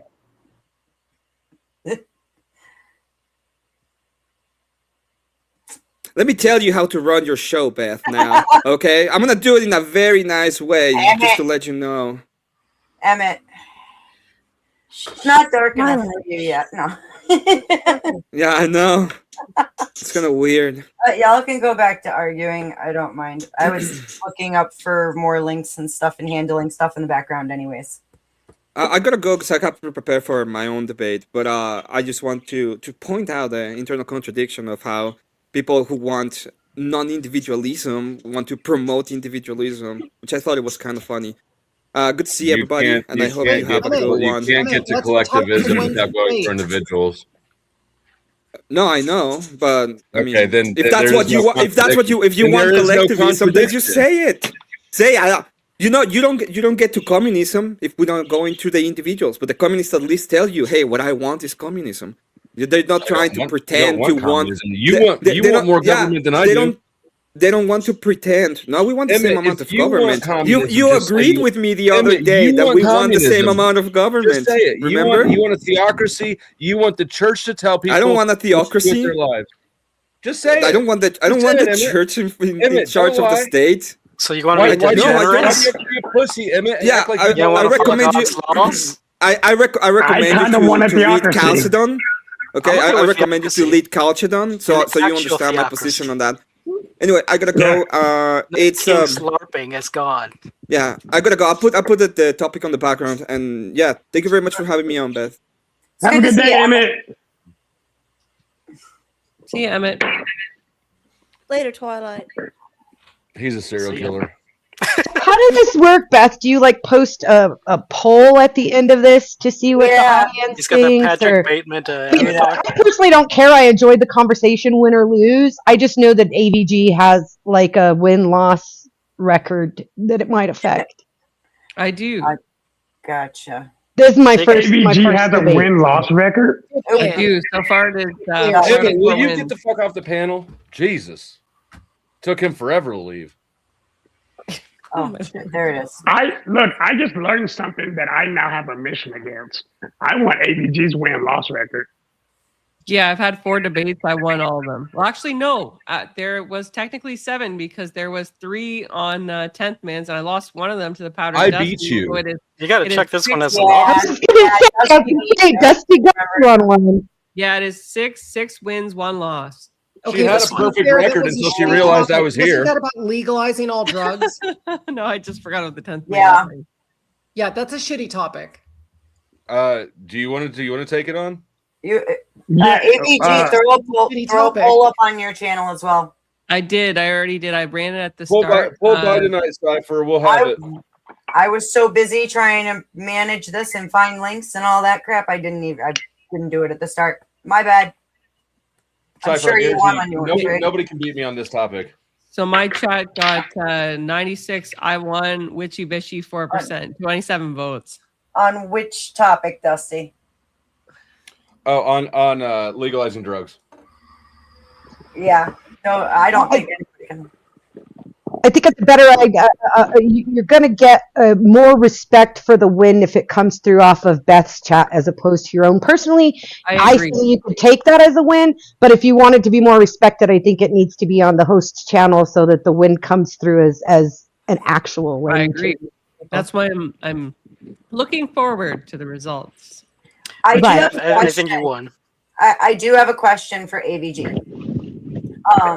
So typically for pregnant women, there comes a point in your pregnancy where, yes, your OBGYN test, does a lot of tests to make sure that the baby is healthy and to know ahead of time what kind of problems the baby may or may not have. Now, I would not include Down syndrome in the list of problems. Sure, it's a condition, but it's not like, for instance, spinal bifida or something like that, where the child is going to have a life of being literally strapped into a chair, unable to even feed itself or speak, and forever stuck in diapers and things like that. Well, that kind of depends on what you value more. Do you value thinking more, or do you value moving more? Let's say if you're a robot. Hang on. I'm talking to AVG real quick here. I've taken care of people who have like cerebral palsy and Down syndrome, and they are there. Okay, especially people with cerebral palsy. By the way, guys, if you ever meet any of them, they think the same way you do, 100%. They will laugh at the joke about quarter of a second longer than it takes for you to laugh at it, but they get the damn joke. Okay. However, we don't have another big issue is like babies that are born with conditions that are going to end their lives very, very quickly. So where, like, can you understand how people would want a solution if they know that their child is going to die when it's 10 days old? I think it does. Life. Hang on, I asked AVG real quick, and then I promise you can answer as well. But AVG first, please. Yeah, so you're referring to in utero testing for genetic deficiencies and other issues. This is a very costly process without insurance. I believe it ranges in the thousands for women in the United States. So even just on a pith and substance basis, it's an impractical solution to eliminate lives. The secondary component is that there's been plenty of children who were told, even as kids or even in utero, that they were going to die relatively quickly after birth or even quickly after being born, and they've survived. So my attitude towards it is give life a chance. I actually don't support the elimination of life in utero. I would want the woman to go ahead with the pregnancy and the birth and see what happens, because I don't think it's a death sentence like medicine will have you believe in certain cases. Well, I mean, there are some conditions that there's absolutely no progression from no matter what we do. my youngest patient at hospice was literally 10 days old when she died in our care. And it was a simple ultrasound, which told the doctors point blank that she would die very, very quickly. So I think that's my only hang up with it, is the quality of life when it comes down to certain conditions. And so, but otherwise, I'm 1000% on the same side as you. Yeah, but where is the problem there, Beth? Like, is it just that the child's going to die? Because the child's going to die either way, right? The child's going to die in the womb, or people die, right? Yeah. You keep going for quantity. She's talking about quality of life, AVG, and you're avoiding it. I'm talking about quality. I'm talking about a child that will never actually live, but be stuck in a prison of a body. Yeah, so your concerns for the child, right? Not the mother? No. Well, both was my argument, but yes, but as parents, we have to be able to handle whatever gets thrown at us with our kids. Because, you can have a perfectly healthy kid who freaking gets hit by a car, right? And you've still got to hold it together for your other children. So as parents, you have to have that. Like, that's an expectation of us that we take on by becoming parents. I'm looking strictly at the quality of life for children. That's it. Kiana, I think that's very difficult to measure. Like, if we're talking about a newborn, right? Like, unless it's a condition where, like, for instance, there's a certain condition that occurs in utero where the baby, actually part of its skull doesn't develop completely and its brain is left exposed. Obviously, it's, I believe in the medical termination of the pregnancy at that point. But just for the off chance, like, if it's, a lot of doctors will provide percentage bases, right, for the recommended termination of the pregnancy. I would say if it's more than 80%, then it's probably defensible. But anything other than that, I don't think a 50-50 chance is worth termination. Personally, I wouldn't do it. And I would always seek the guidance of my priest in any event. Very fair. I appreciate it. Darth, if you wanted to comment on it, by all means. Yes, like the thing can is, I take my mask off real quick? This is an important conversation. I'm gonna take Shadow's mask off. I'm gonna say something. Something wrong with your audio. Yeah, your audio is a little funky. Can you hear me now? Yes, that's better. Okay. I was born with bloodline chimerism. My projected expiration date was at 5, 11, 13, 21, and 26. About 2 months ago, I turned 37. So while I understand that there are medical prognoses, I and my twin sister both outlived our prognosis. So it's why I'm saying I understand where AVG is coming from, but even the expected portion of death, because I'm always in pain, but I also have 3 children of my own. I'm also married. Beautiful. You see what I'm saying? Like, you never know what life's going to give you until you've actually lived it. Yeah, predictions are not certainties.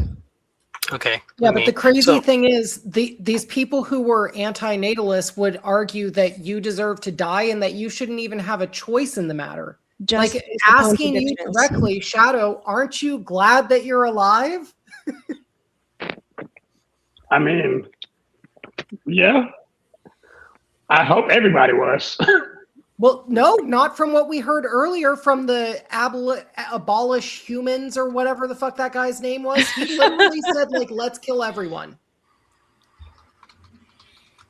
Here's the thing. It doesn't have to be this way. We don't have to have kids with Down syndrome or with other syndromes be born.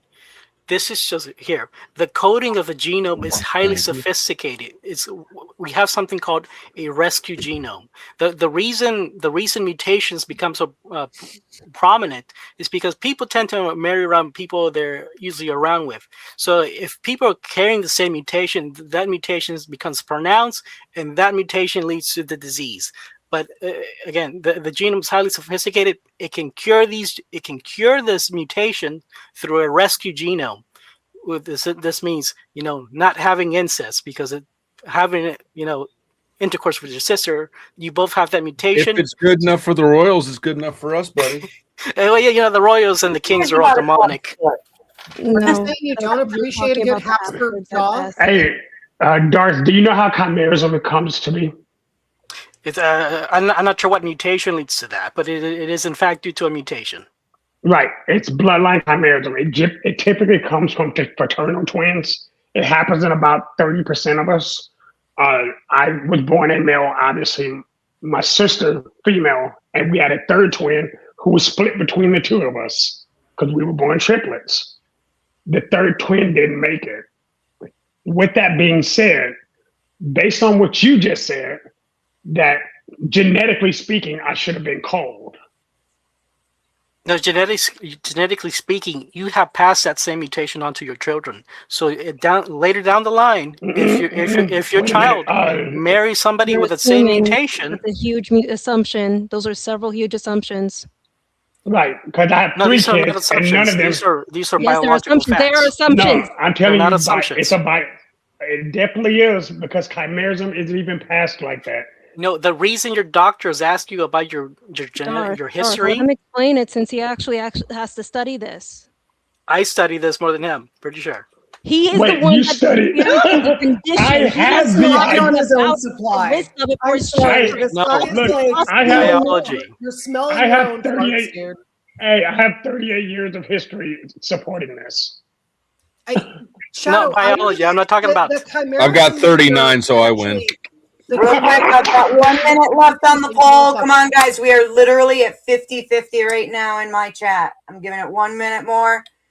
Let's see if you guys can tip it one way or the other. Well, we better.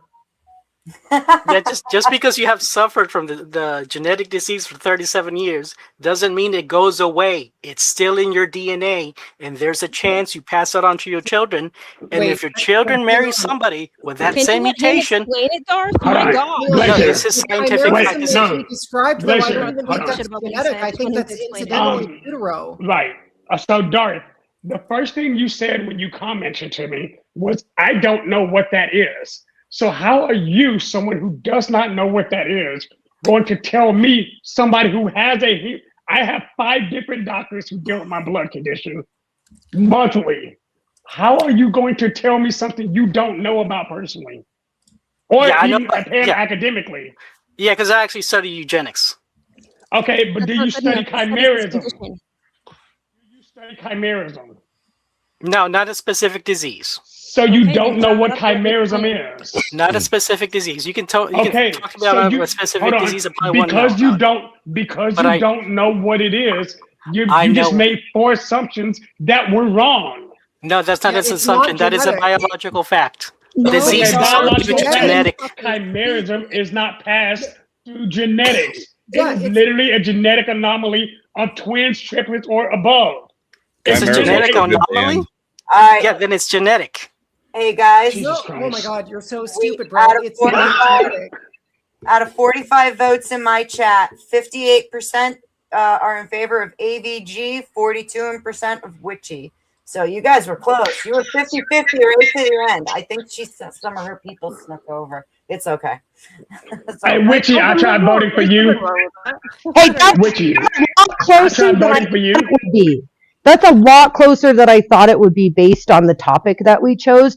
So being that it's eugenics, I feel really good that I presented my case if I got that high of a percent. So, I mean, no offense, AVG, you won, and congrats. I see the loss. However, for me, it still feels like a win because I didn't think it would come anywhere near that close. Well, it wasn't a win, so sit down. Hey, Witchy, I voted for you just because I got beef with AVG. It's because I got I'm beef with Canadian. AVG Go too. ahead. Oh, you too? What the fuck? Dusty, enemy you number should have 1. seen the look on her face the first time I played the first clip that Tootie made of you. Like, go back. You can see her on the side of the screen, so you can see her face as it's playing. Oh my Lord. I love that that's on the internet forever. Thank you for that moment. I'm going to clip your hand. Beth, can I clip What? it? Why do you gotta take it to that weird place all the time? I'm going to clip it and I'm going to roll it. It's going to be my background. No, Hey, but Beth, God. real talk, what you actually should do is you should actually clip that and turn it $100. into a short, and it'll I'm get gonna. tons of views. I'm gonna. Thanks, Cypher. You're a good friend. It's You're a getting real I'm clipped. trying to help everyone grow. I'm your, good friend. I'm your friend too, AVG. Come on now. AVG, I'm You guys supporting are you. great. Yeah. The more money With friends like these, right? AVG, you know damn well at some point you're gonna have a moment of mine that you're gonna clip the hell out of, and I'm gonna be putting my head in the sand. So We be good. actually already have them, Beth. They're just sitting in this room when we need to use them. I have no doubt. I'll clip this. You watch. I'll Let make me some just- shorts. I've heard. Let me just share some facts. I real come quick. in and I watch your show. I just sit very quietly. I hear what's said. It's in the cheap seats, apparently. I was wondering why you're not in the chat. What the heck? Come on. Well, I Get back don't in the want to leader. ruin the hate fest. It's so kind. I didn't know people thought about me that much. Those bloody right wing Christians, they're so savage, aren't they? My belief structure is very, very close to yours, and I'm right leaning. I don't know why I'm such an enemy of the state. Yeah, I mean, the Crusades weren't fought with Nerf swords. Whoa, sir. Me and you are cool. I will fight you. Why? Because you want to reenact the Crusades? I'm down. Yes, absolutely. It actually sounds fun. Let's do it. Spring War, let's get it. We'll charge Crusades admission once for people more. to watch. I envision some Monty Python shit going on. With Look. y'all. Oh my gosh. Your father smelled That's trouble, eh? Beth, you mind if I finish dismantling Darth real quick? Here, let me show my window real quick there, Beth. By all means, Shadow, how about it? So, Darth, I understand eugenics now. I understood it when the conversation began. I just wanted to see what people's views on it were. You gotta zoom in, sweetie. You gotta zoom in, bro.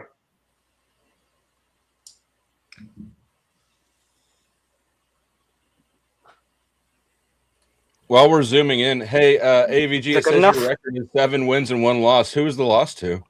It was to you. Can you God, read that? That's gotta feel good, Dusty. Damn right it was. Hold on. I'm going to actually enjoy this because I know what he just did because he asked a specific question. It's an AI. And he It asked is him not inherited from parents, but is a congenital, Non-inheritable genetic anomaly. How did he won my argument for Non-inheritable me? genetic anomaly, Darth. Darth, How is did he do English your that? first language?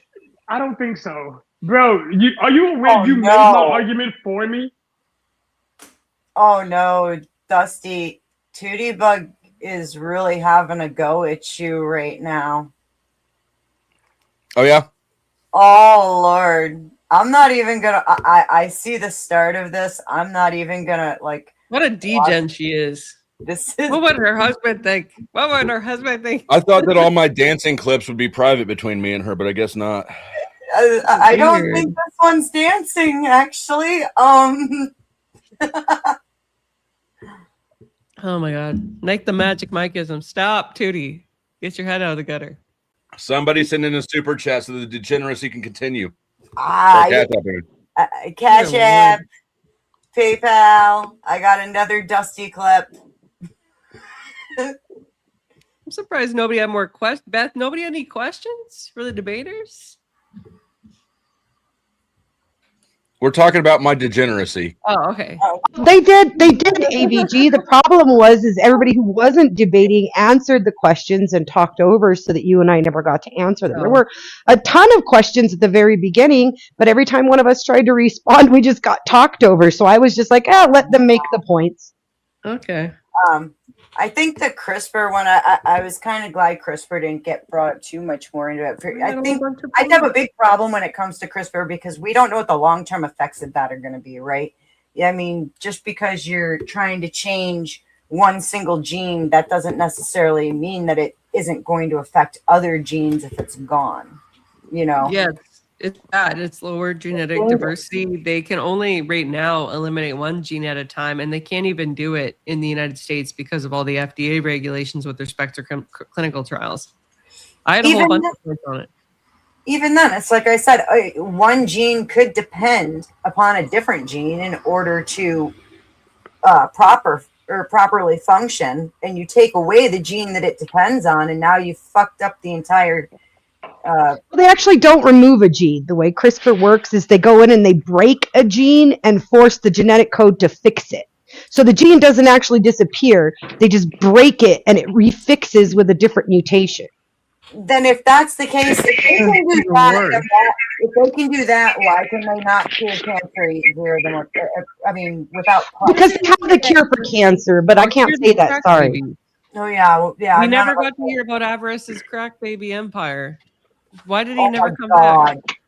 Yeah, I was not going to legitimize that with any kind of response. That is, and the fact they put a baby in the middle of it made me sick to my stomach. It was funny. I laughed so hard my tummy hurt. To be fair, I actually agree with that. Look, I believe our labor force. A lot of y'all made a lot of conversations that I don't agree with. I have to put on a shirt because I'm an adult. But I hate wearing clothes, so get over it. Sorry. Unless Beth tells me I have to wear a shirt.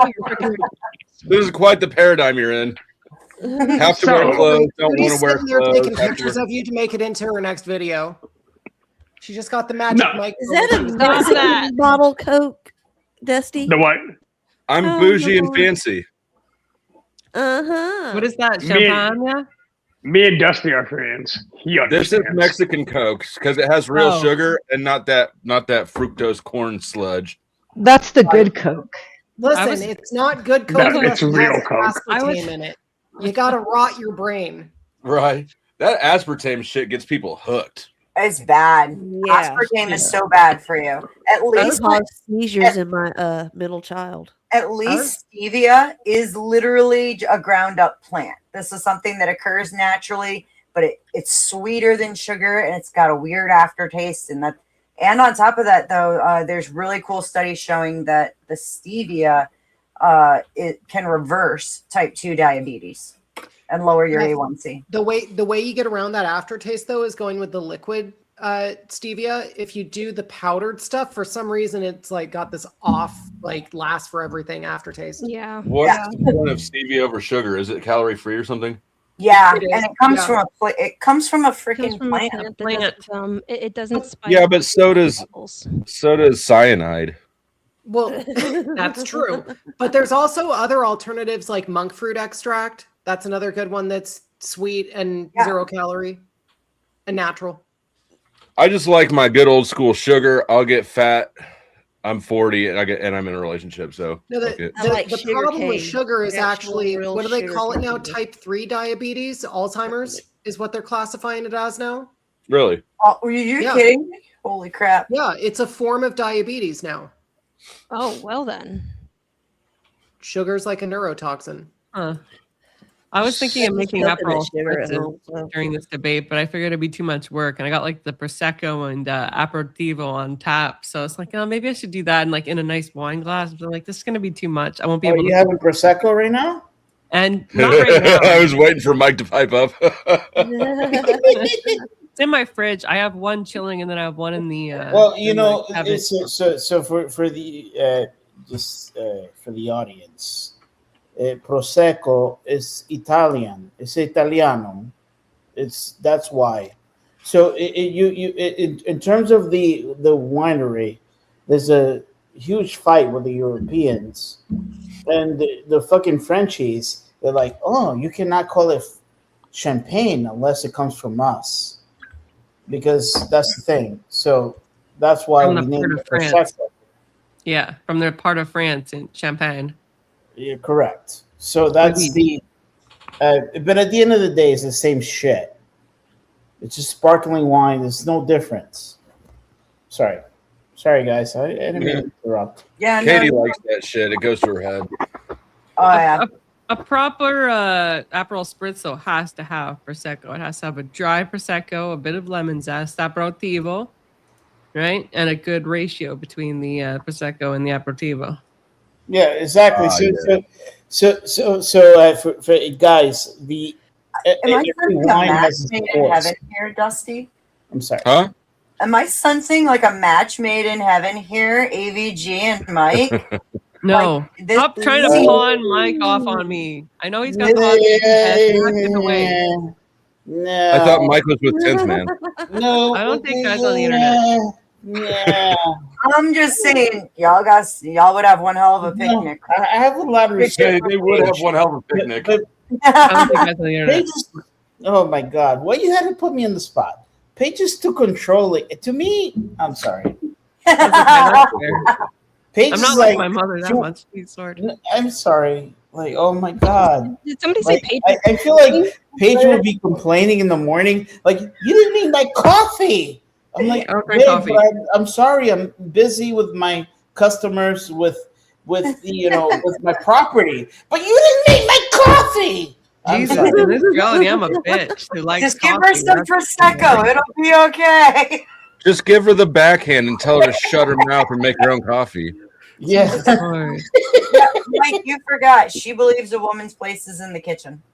Should be making. There's a reason. So I have to say, all right, I have demon. I have to tell you the true story. It's not that I can't get women. It's just the alignment between my women and I. For some reason, we're not. It's just been very difficult. You gotta stop trying to get the ones you have to pay, Mike. They only want your money. And there's a challenge in the chat, AVG. I don't know if you're interested, but LA is challenging you. I knew there was WitchyBishy. I really love LA. I don't agree with a lot of what he says, but he's a genuine soul, and you might get something out of a debate with him. Can I say something to WitchyBishy? LA, hang on. LA, I'm going to drop AVG's channel link in the chat. By all means, you should go to her channel. You should sub. You should hit her up. And I'll debate him. Yeah, I'll debate him. I probably on antinatalism, but we'll see. Maybe there's a topic that he's more interested in, but probably antinatalism. I'll do it. Here you go. I'm back in the debating. Now that my trials are mostly done, I'm back into the debating sphere. So. He wrote a book, AVG, just to give him a little plug real quick, if nobody minds. He wrote a book about promortalism and antinatalism.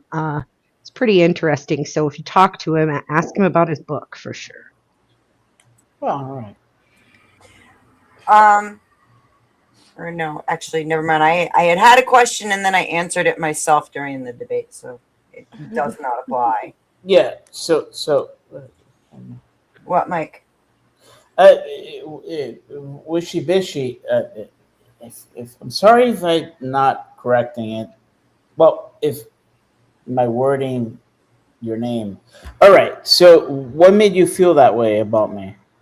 Well, just from watching you here and at 10th Man on your vacation and talking about the type of women you were approaching on your vacation, you kind of described women who want your money and not your love. I never describe any woman, by the way. Oh, you did. You may have been drunk, but the times that I saw you, you didn't describe them physically. You just described the type of behaviors you were exhibiting on your vacation with women, and it came across very clear that you were fraternizing with the oldest profession. So I was describing the women that I've been with and the women that's, been around me. But still, I mean, I'm not trying to pick on you or say anything. I'm just saying, if you're looking for love, you're looking in the wrong places, honey. Like, no, you remember the old song, "Looking for love in all the wrong places." All right. Yes. Tootie knows. Age. Oh my God. Urban Cowboy. What? That was like my favorite song when I was a little kid. Me too. Mike, did you move? Your mic sounds good today. Are you in a different country? There he goes. Oh, you muted again.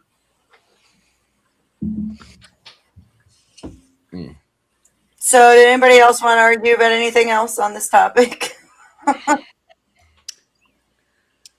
I mean, yeah. Hello, can you hear me? Oh, yeah. Hello? Now we can. Now we can.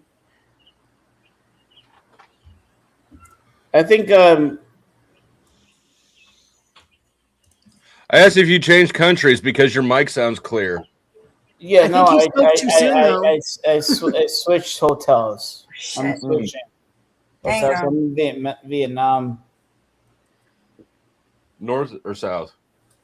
I'm in the north area right now. Really? And by the way, hey, to Dusty, I actually asked Josh. I was like, Josh, you want to meet up? He's like, yeah. And then like now he's MIA. He's not responsive.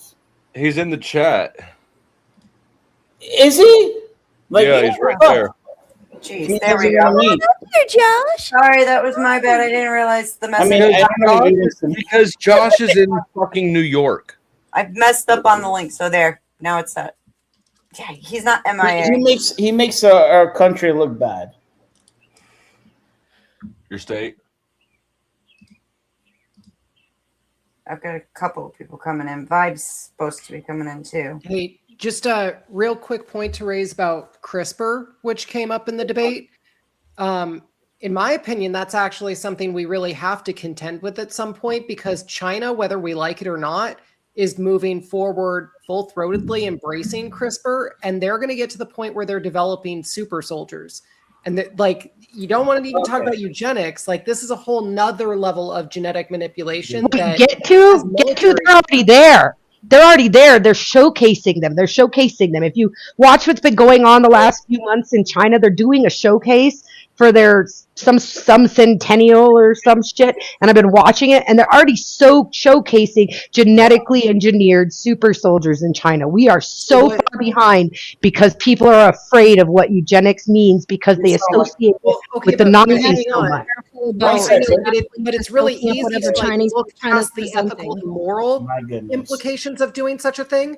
But the idea that there's a nation state out there that's selectively breeding men to be super soldiers, like, that's crazy, and it shouldn't How do you think I result got in here? us engaging in an arms race with them. You They guys say we're doing it too, just not on the up and up, Cypher. I mean, look at like what was it What called? are you talking I'm about? not trying to Our be men are completely disrespectful. effeminate and want to be women. You guys No, sound that's like my in the mother. public, but if you look at what our government is doing with like MK Ultra and other programs like that, we're We've got right. chemicals in the That's water old that are news. So making imagine what us they're sick. doing now that they haven't declassified yet.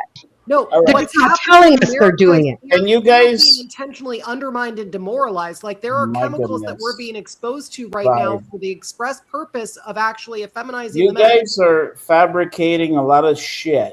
By the way, It's not fabricated. What the fuck are you dude, talking no, about? wait, hold on 1 My goodness, so you sound like my mother. Like my mother's like, they're building Does your like mother have a beard robots too? and everything. It's like, Mom, first of all, like you guys are just talking a lot of nonsense, and then you're also you're making a lot of people that have no idea what's going on and making them scared. By the way, They should be scared. no, they They should Listen, be scared. They should be scared listen, of microplastic listen. exposure. They should be First of scared all, of xenoestrogens. this is all They should be scared fabrication. of glycophosphate. They should be Oh scared my of all God. of those things because it's actually affecting children and turning them What into children these is affecting? crazy mongoloids. What children is affecting right now?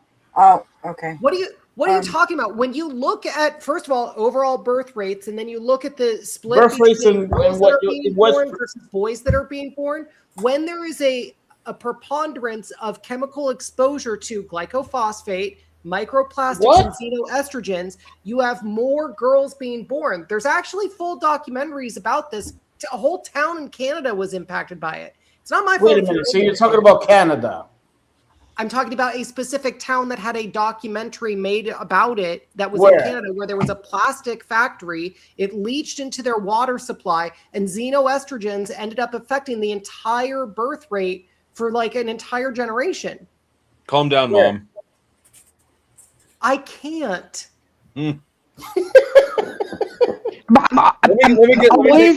compliment you on your gray balance. I also have good gray balance. You should have great gray balance in your beard. I'm sorry. Go ahead, Flo. Excuse me, real quick. I want to talk about. I just want to say something. By the way, those little gray hot pants and dancing around. Guys, I just want to say something. You want a clip too?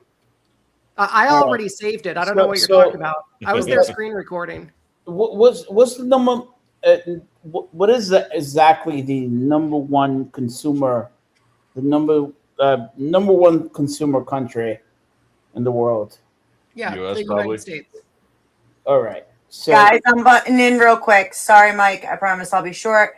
A spot is going to be opening up here in a minute. It is for Ashton for a few minutes. And then when he's done, Glacier, you're welcome to come back. I appreciate you helping out with that. Thank you very much. all right. So do you guys think that, like, us being a number one consumer country, that China will be as powerful as it is currently? Yes, because they're the number one supplier. Thank you. They've been around longer than just about any other country in the world, so them surviving had nothing to do with The only reason why they supply is because we consume it. And so whatever you guys are telling about this, my mom is like, did you know the robots are coming for us? I'm like, my goodness. Well, that wasn't even my claim. I mean, you might say that I sound like your mom, but that's like my claim was actually about chemical exposure through glycophosphate, which you didn't address, microplastics, which you didn't address, xenoestrogens, which you didn't address. Like that was the concern that I brought up.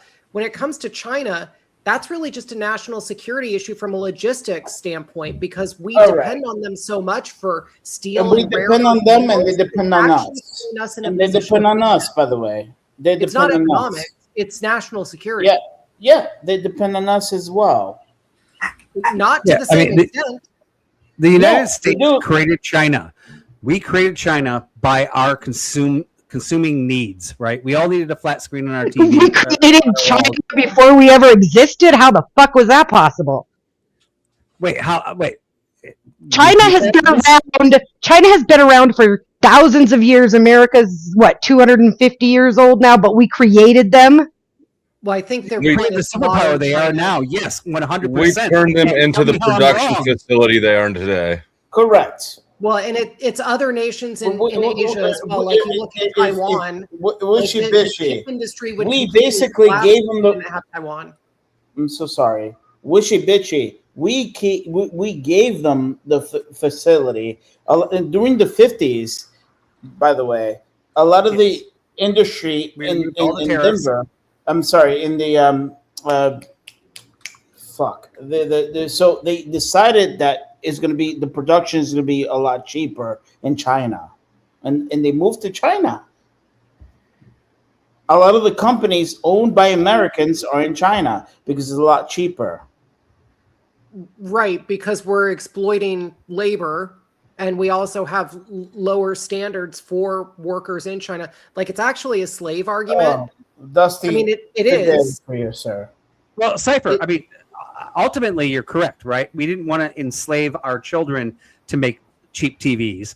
We wanted to enslave somebody else's children to make our cheap TVs, right? So we removed all the tariffs in the 50s, and we basically flooded China, regardless if they were around for 2,000 years or not, because they were not a dominant power prior for what the last. No, they weren't.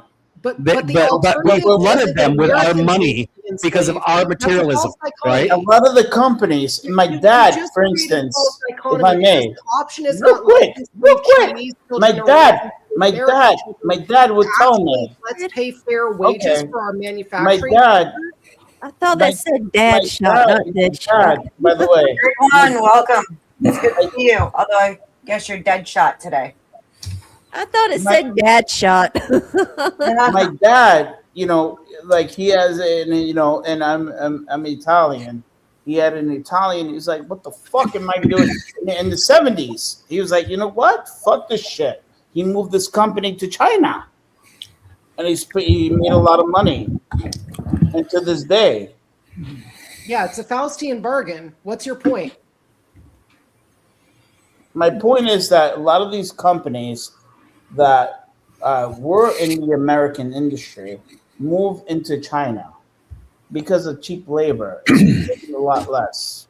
It's not just because of cheap labor. It's because when you have cheap labor, you're able to sell consumer goods for less than you would if you were paying your workers what they would actually be worth if those products were produced in America. So these corporations wanted to get around actually paying people what they're worth. And the fact of the matter is, with planned obsolescence, this shit isn't even worth the money we pay for it. All right, whose fault is that? Down when it does. Whose fault is that? So hold on, you guys are. This is insanity. I'm sorry, I can't take it anymore. I apologize. I'm going to be rude, but you motherfuckers are dumb as fuck. We are less than 14 to 15% of China's total production. Numbers mean things. Less than 10 or less than 14 to 15%, and that's now today. If we wanted cheap labor, we'd send that shit south of the border to Mexico. We did.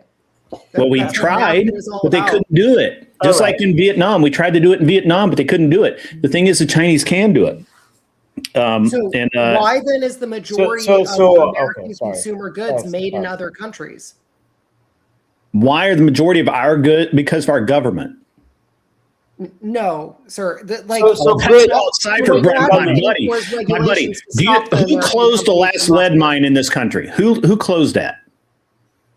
I'm sorry, what did the owner of that lead? Did the owner of the lead processing facility decide to go out of business, or did the government come in and say, due to EPA regulations, you can't do this anymore? And now we go to China to do it. Do you know why we don't even have a proper steel industry in this country anymore?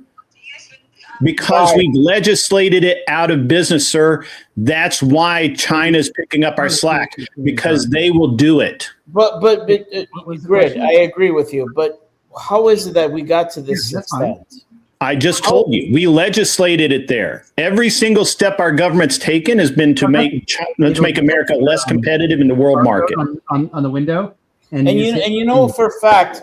So for instance, my grandmother. With the fucking like. So am I interrupting anyone? No. I don't know who's leaking sound, but I can only hear one of you at a time. Yeah, it's because Vibe is talking on his phone off mute. Just hit no upgrade. Vibe, turn off your shit. Can you mute them? There we go. Yes, thank you. It was just sound leakage. I'm sorry, whoever was talking. Sorry, I didn't mean to be an asshole. But look. Like for instance, So for Grid, you an American, you know how like the refrigerators, how reliable they were, and everything like No, I don't remember that. My grandfather was was an appliance repairman, and he was constantly busy. I don't remember at any point where in the antique age that there was such a thing as a reliable appliance. Okay. I'm just saying that there were.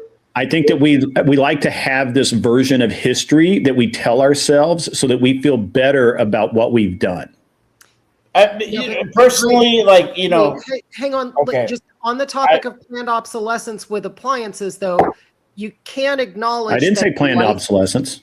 I didn't say that. I did. Okay. Yeah. Okay. And the question is can you acknowledge that the average life cycle of appliances has decreased over the decades, because they did. Do you know why that is really?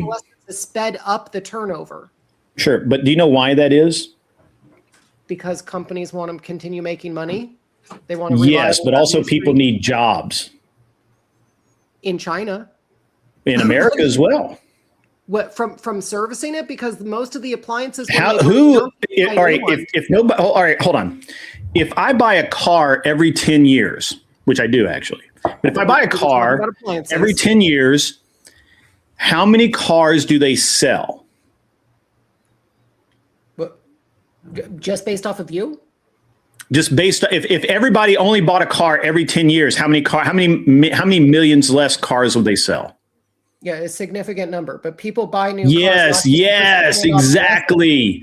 They don't exactly. Just buy That's why things have a finite lifespan in the world today, because science and math have come together to tell business that, hey, if you make something that lasts 100 years, nobody's ever going to buy them, and you go out of business.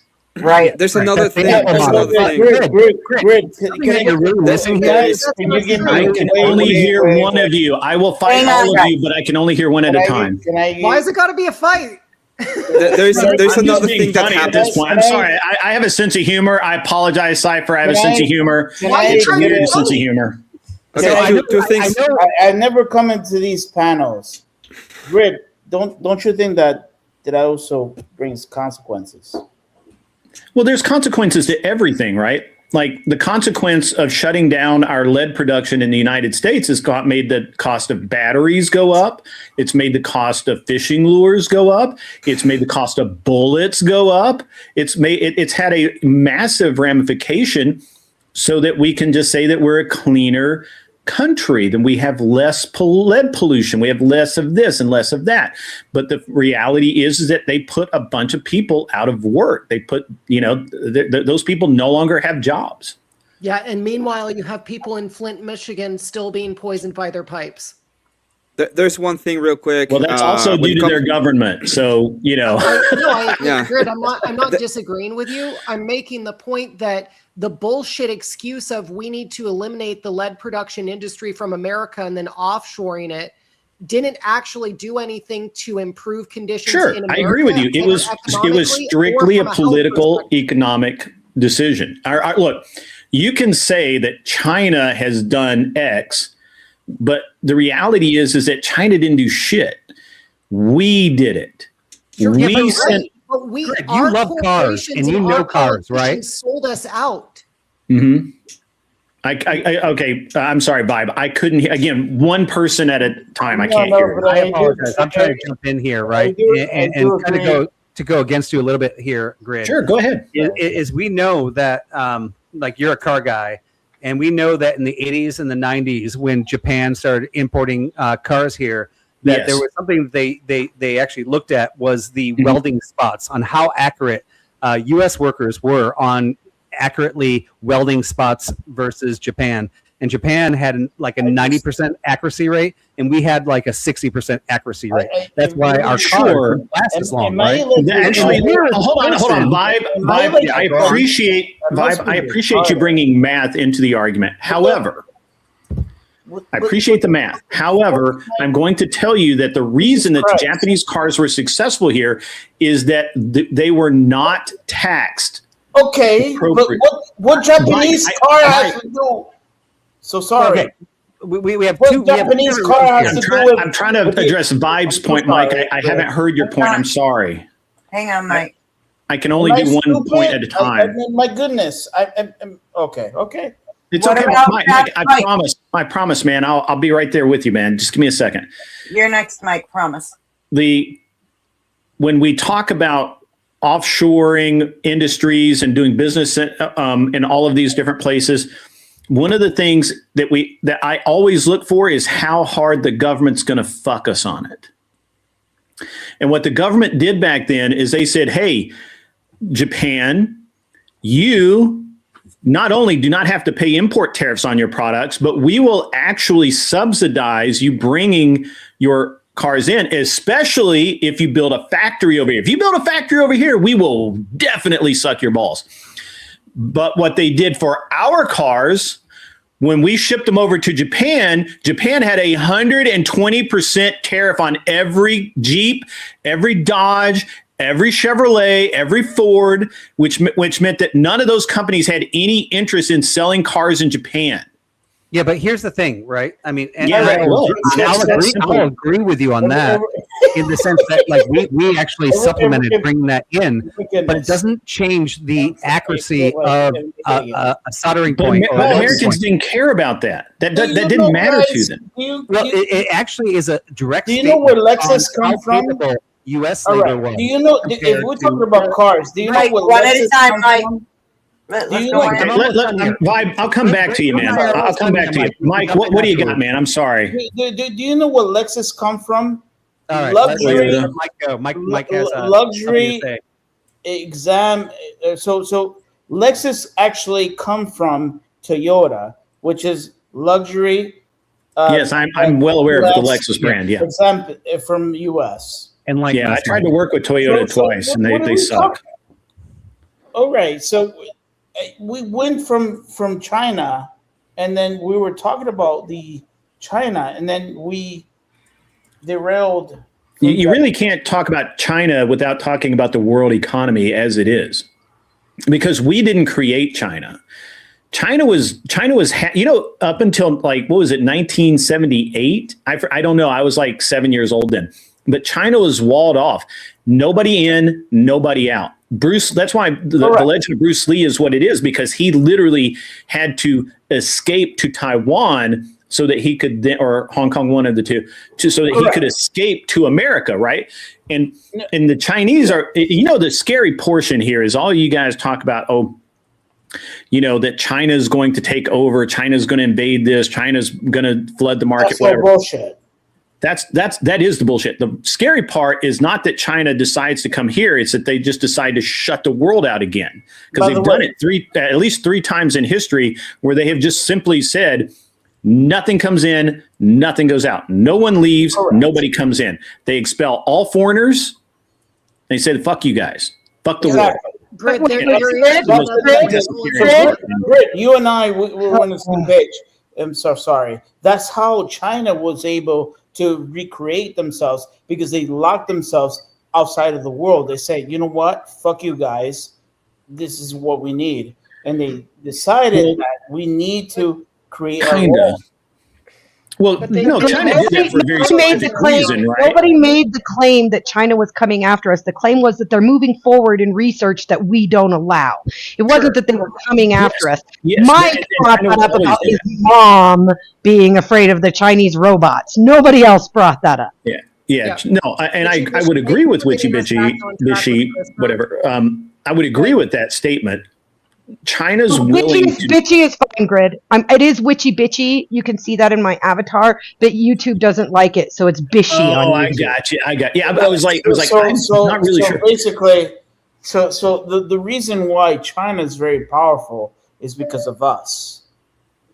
So in other words, it's convenient for China to negotiate with us, even though we don't get along.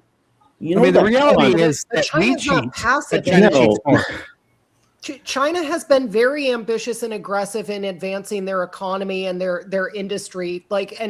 Plus, they do externalize economic control. If you look at the percentage of farmland, for instance, that they're buying in America, you want to talk about something that they could theoretically flip the switch on real quick. That's one of them.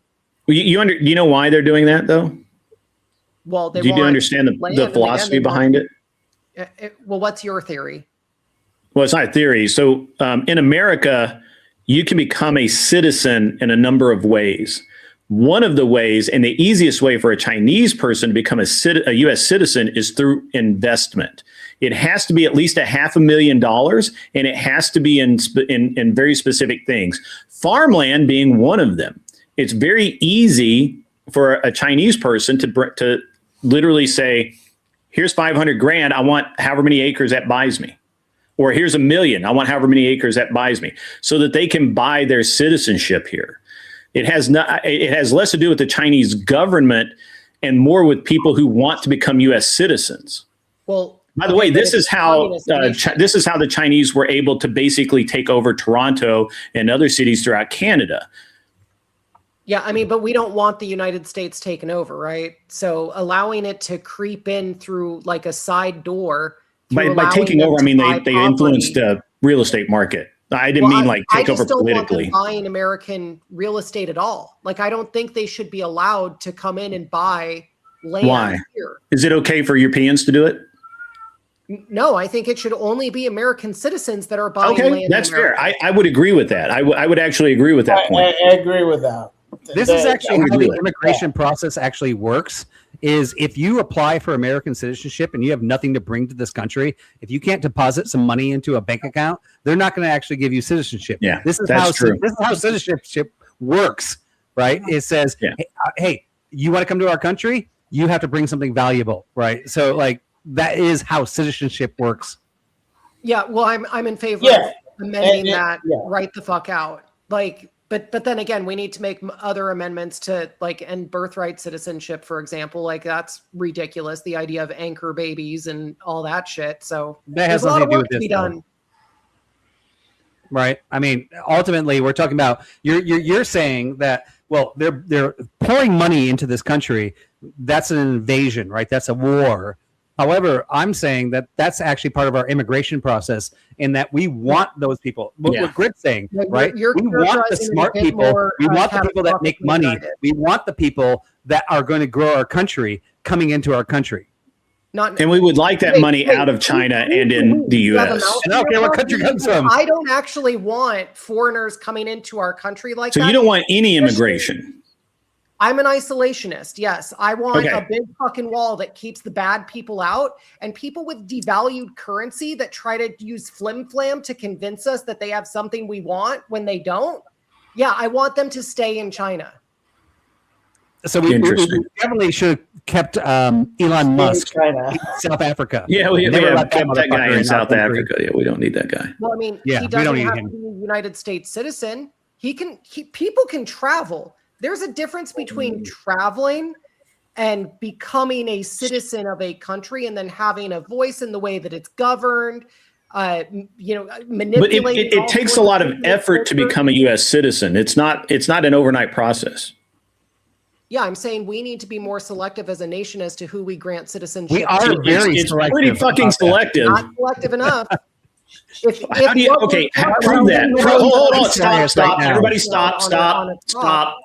Prove to me that the system that's worked for 200 fucking years is not selective enough. Your parents, if you're American, came here to be a citizen at some point. How is it that the system that worked for them doesn't work for new people? I think it's a bold claim to say that it did work. It's been. So you're saying that you ought not be here.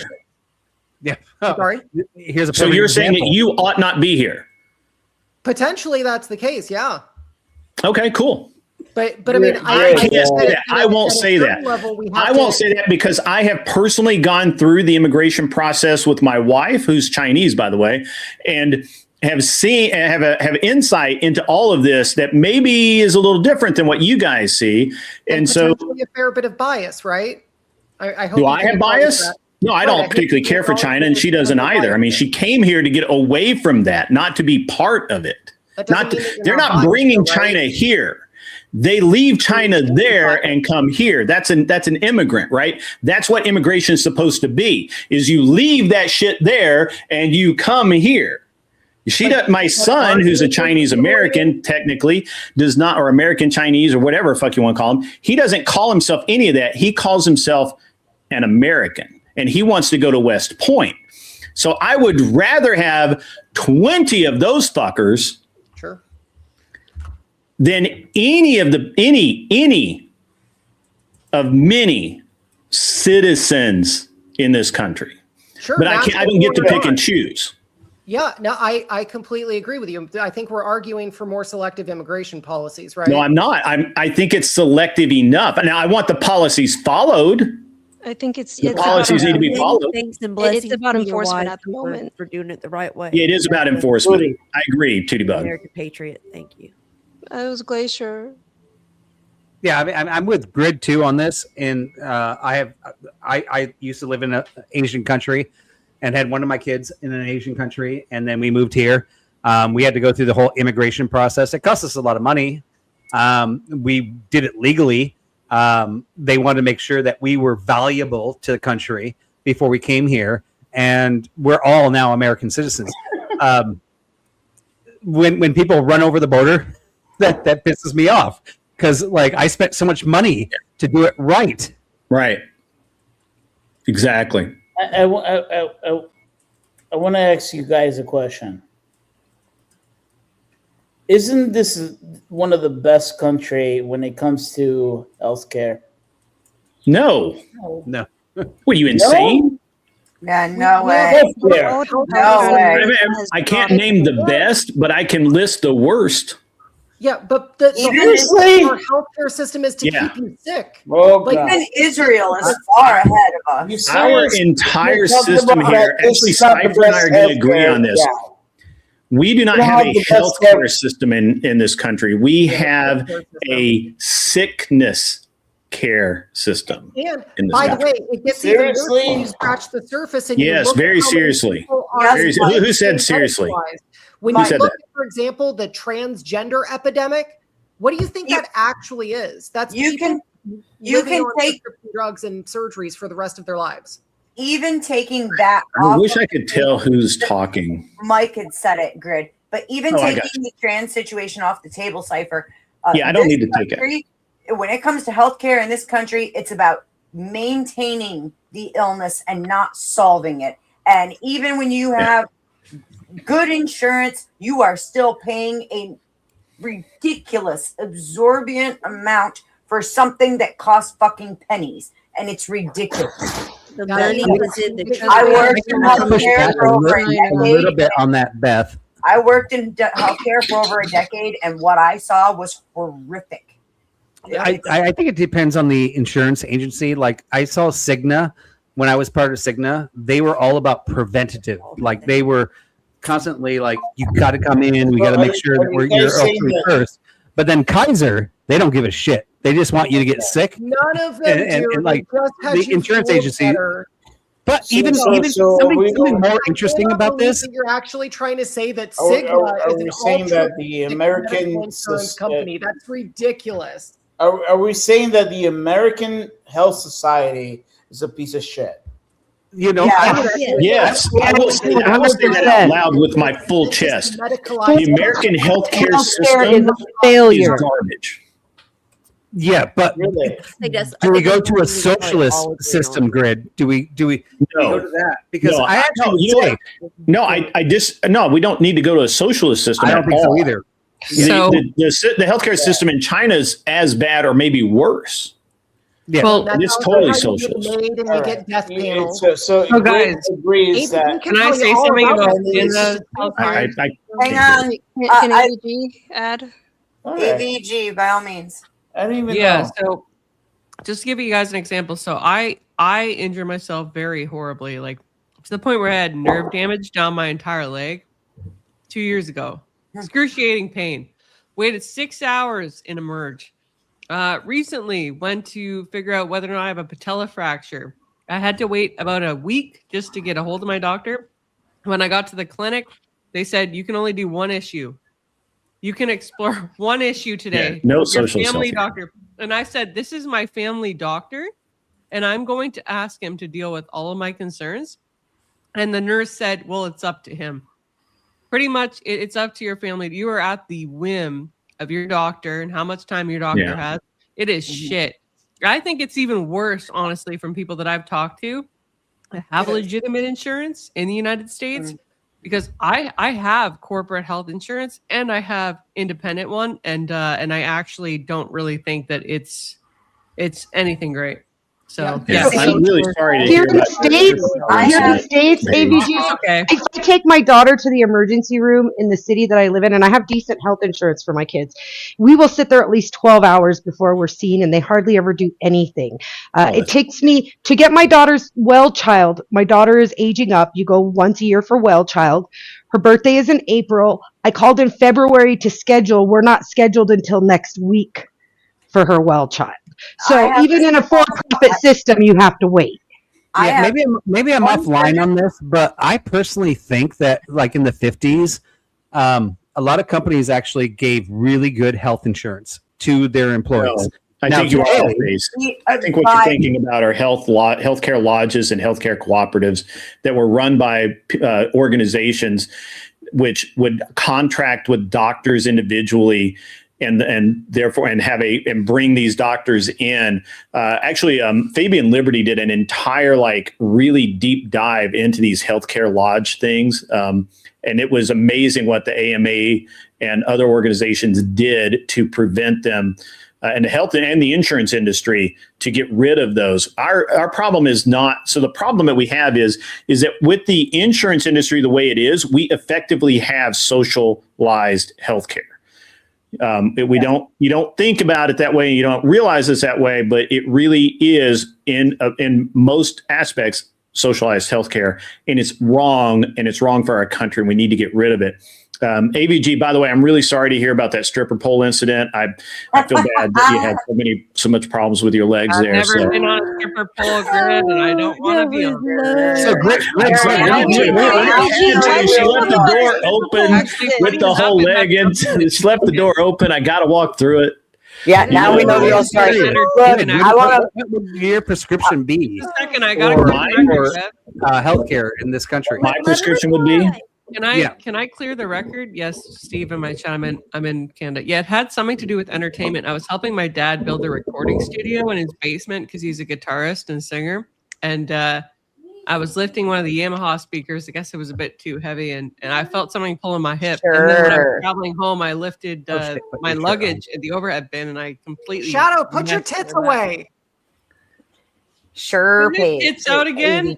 What the heck is wrong with you, Shadow? You're disgusting. You're absolutely disgusting. So, Vibe. What's Good interesting is even within I have both Medicaid and Medicare. All right, I have one surgeon who dealt with both my neck and my lumbar. I have to schedule separate appointments for each of those, and the problem comes down to what these doctors end up charging. Okay, they have, even when they're talking to any of these insurance companies, they have a cap on what they can charge for any little thing, depending on whether it's a Tylenol or fucking an ACE bandage or a goddamn surgery. And things that used to cost 87 cents now cost $87, depending on which insurance you have. So Vibe, I'll engage with you on this because I think it's a really complex issue in America because mostly of government interference and insurance being tied too closely and too tightly to the government. Those two things are the problem. But what has effectively happened, and again, Fabian Liberty covered this much better than I could. If I could go get him and bring him in here to talk to you about this, I would. I encourage you to debate him on it sometime. He will bludgeon you about the head with this information. But and I'm going to paraphrase this a lot. So it used to be that as a doctor, you would, first of all, you were more specialized, right? So if you were just a doctor, you didn't do 4 years of medical school. You didn't have to do all the different types of training. You were a doctor. You healed sprains and colds, and you didn't need to know a bunch of different. You didn't need to know the wealth and breadth of knowledge that we require today. And so, just your average home doctor was that. That's what he was. And so, and they charged for what they did. Right now we would probably call them nurse practitioners, or maybe even just nurses, right? Because nurse practitioners are basically doctors. I honestly believe that the urgent care center down from me doesn't have but one doctor on staff and 10 nurse practitioners that actually do the work under that doctor's license. That's fucked up because you're paying for a doctor. You're paying doctor level payments when you're billed, but you're getting a nurse practitioner. And that's fucked up. It is. That's not. You also have no control. Insurance companies control the billing, and they wouldn't allow for that. Correct. In fact, the reason that it's set up that way is because insurance companies have said we're not going to pay a full doctor fee for a visit that doesn't need a doctor. We're only going to pay a nurse practitioner amount for an appointment that doesn't need a doctor. Right. It's the insurance companies who set this, not the government. It's the insurance companies that are the insurance and the government are in The insurance companies are for-profit medical providers, and the fact that they've taken all of the money out of it, so that not even doctors are making a decent living anymore. Half of them can't afford to pay off their student loans, and what's happening is the insurance companies are siphoning all the money out of healthcare. Well, but Do you know why the insurance companies have all of this power? Oh, because our government. Because of the government. Because of lobbyists. No, I'll agree. I'll agree there. That are, when you have an incestuous relationship with two groups, that where one is getting paid by the other and then paying and back and forth, and where politicians, when they create a system to make insurance mandatory for the X group, then those kickbacks come right across. And this is why we can't have nice things. This is why we don't have good health care in this country. This is why we do not have the awesome, affordable health care that we ought have in this country. We're the greatest country on the planet, and literally everyone gets shitty health care. Well, yeah, but the answer to that is let's go ahead and hang the corrupt politicians and the corrupt executives that are running the system. I mean, don't tempt me with a good time. Yeah. And get rid of them. Cypher, I think everyone really wants that. Lobbyists. Everybody. I think No, it's not about the lie. It's a whole. You can't point to, oh, it's the lobbyists. Oh, it's the insurance companies. Oh, it's the government. I didn't point to anything. It's the whole mechanism needs to be wrecked. Burned to the ground. Burned to the ground and start over from scratch. Over what? Less than a 3% tax on tea, and now look at how much of our money you work 12 months out of the year, and for the first 3 months at least, you're giving that money to the government so they can fuck you for the entire year. I mean, let's look at someone like me. Let's look at someone like me. I've never had a broken bone. I've never been hospitalized overnight. I've never had an injury that required anything more than stitches in place, right? And now it's just super glue. I just glue myself back together. I don't, I'm pretty good at this shit. I do too. But but you look at somebody like me, and I've paid massive amounts into this stupid ass system. And if you're an employer, and I get nothing out of it. More to cover the people that you employ. Yes, and the people I employ are, that when I employed people, I had to watch them pay in and get nothing out as well, while the guy down the street that doesn't work at all is getting everything he wants. And so this is a fucked up system, and we know it's fucked up, and we keep agonizing about the why it's fucked up instead of just saying, hey, this is fucked up, let's burn it to the ground and start over. Well, I mean, we can sit here and mentally masturbate each other all night about why the system is fucked instead of just admitting up front the system's fucked. What do we do about it? And this is, and my answer is burn it to the ground and start over. Now, in China, I'm going to pick on China since we have been all night. Why bring in a new victim when we can just continue bludgeoning the old one? Available to pick on.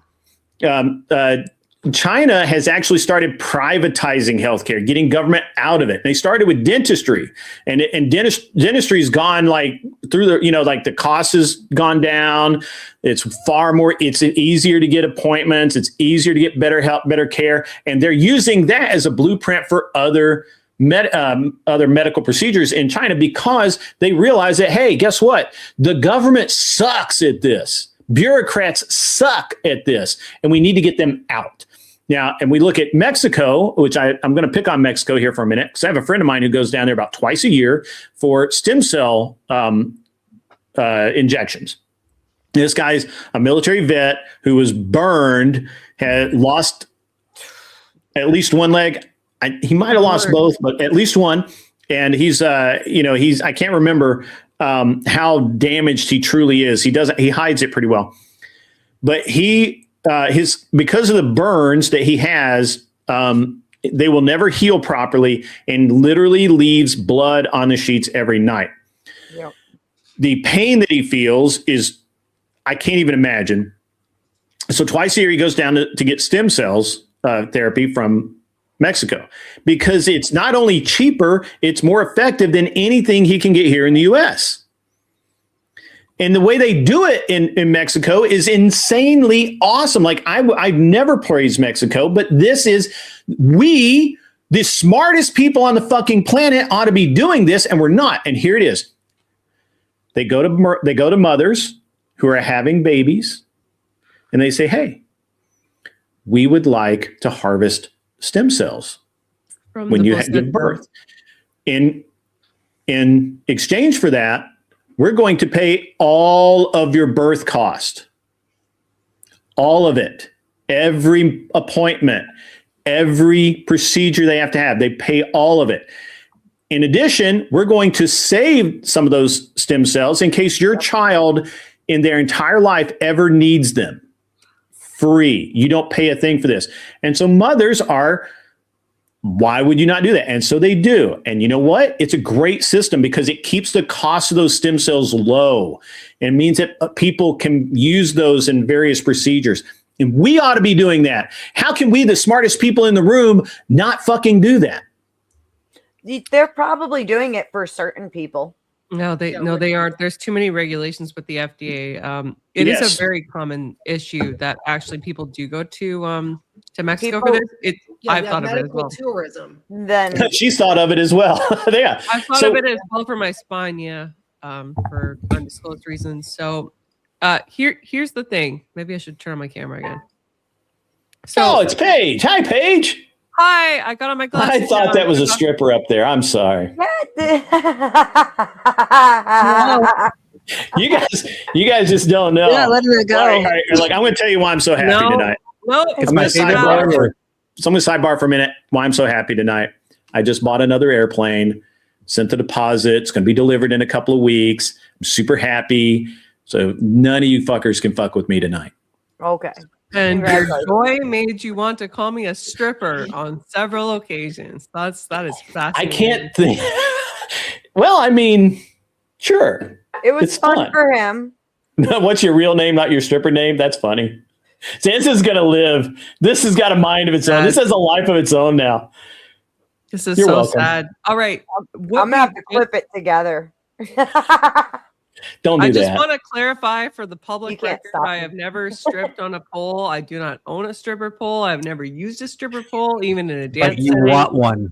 I don't. But now you want one, and I do not want to dance on one. The only type of dance I'm capable of is ballet, tap, and point, which are the classes that I took as a young girl. You'll be great on the pole. Ballet is the best start for stripper pole. Is what I hear. My understanding is ballet is like the gateway drug for stripper pole. But given all that, right, you can still twerk, right? No, I've never attempted twerking. I'm sure you can twerk. Paige, you can twerk. She just said she has a bad back. You can't do that. You can't do the twerking with a bad back. I know what the back injury is, and because it's so low, no, she can't. Here, or attempting to. I'm sorry? By the way. I couldn't hear you. I'm sorry. All right, Paige. The floor is yours. What? Okay, so you've just outlined problems with lobbying and scientific research being impeded by governmental functions. I am curious to know how the pro-eugenics individual, WitchyBishy, feel about how this might impact eugenics rollouts in a governmental sense. Ooh. Really? Did you just bring it back to the debate? I thought the debate was over. Okay. Clarify what you mean by in a governmental sense. Yeah. Did Mike drop? I like Mike. We just talked at great length about how he's government. in Indonesia somewhere, so it's kind of hard for him to keep signal. Oh, did Mike drop? Not a mic drop. Okay. Sorry, my bad. Yeah. So we've just talked at great length, and I've been listening. I had a couple pieces of fruit to satiate myself. But yeah, we've been talking at great length about how governmental actions are typically clouded in a scientific sense by capitalistic endeavors. How is this not a problem when we think about eugenics being rolled out in terms of the United States government?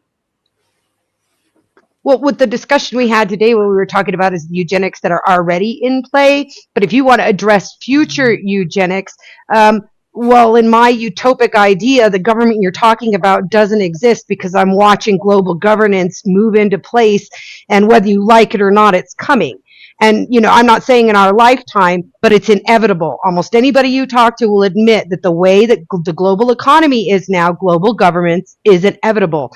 And when we get to that point, let's see what kind of government we have then, and whether we have to worry about that. I'm looking at China, which a lot of people think is a very communistic and controlling government situation.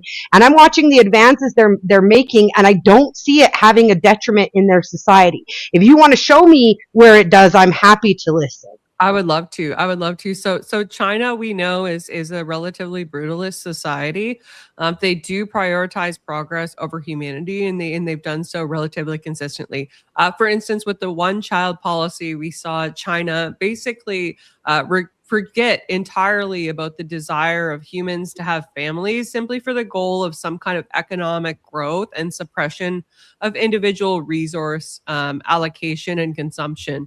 And so, for me, I see it currently as well in Chinese robotics, right? They are advancing AI at a higher rate than most North American societies. And that is inevitably going to reach a point where if the singularity is possible, it will be possible in China. And if there isn't a negative experience to be had from the singularity, it will be possible first in China. And this is because exactly what I just said.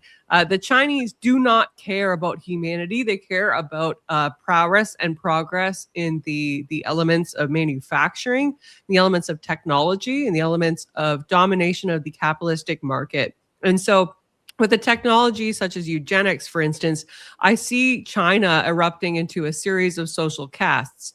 Those that have the ability to refine their embryos to have superior genes, and the individuals that do not, i.e. a Gattaca type scenario, which we've seen primarily play out on TV, as well as the movie Uglies, if you guys have seen that as well. I do see a social caste system erupting in Chinese culture just on the basis of eugenics alone. So do you think that is actually the Chinese mentality, like the Chinese that are living in provinces? Do you think they have that mentality, or do you think that's the government mentality?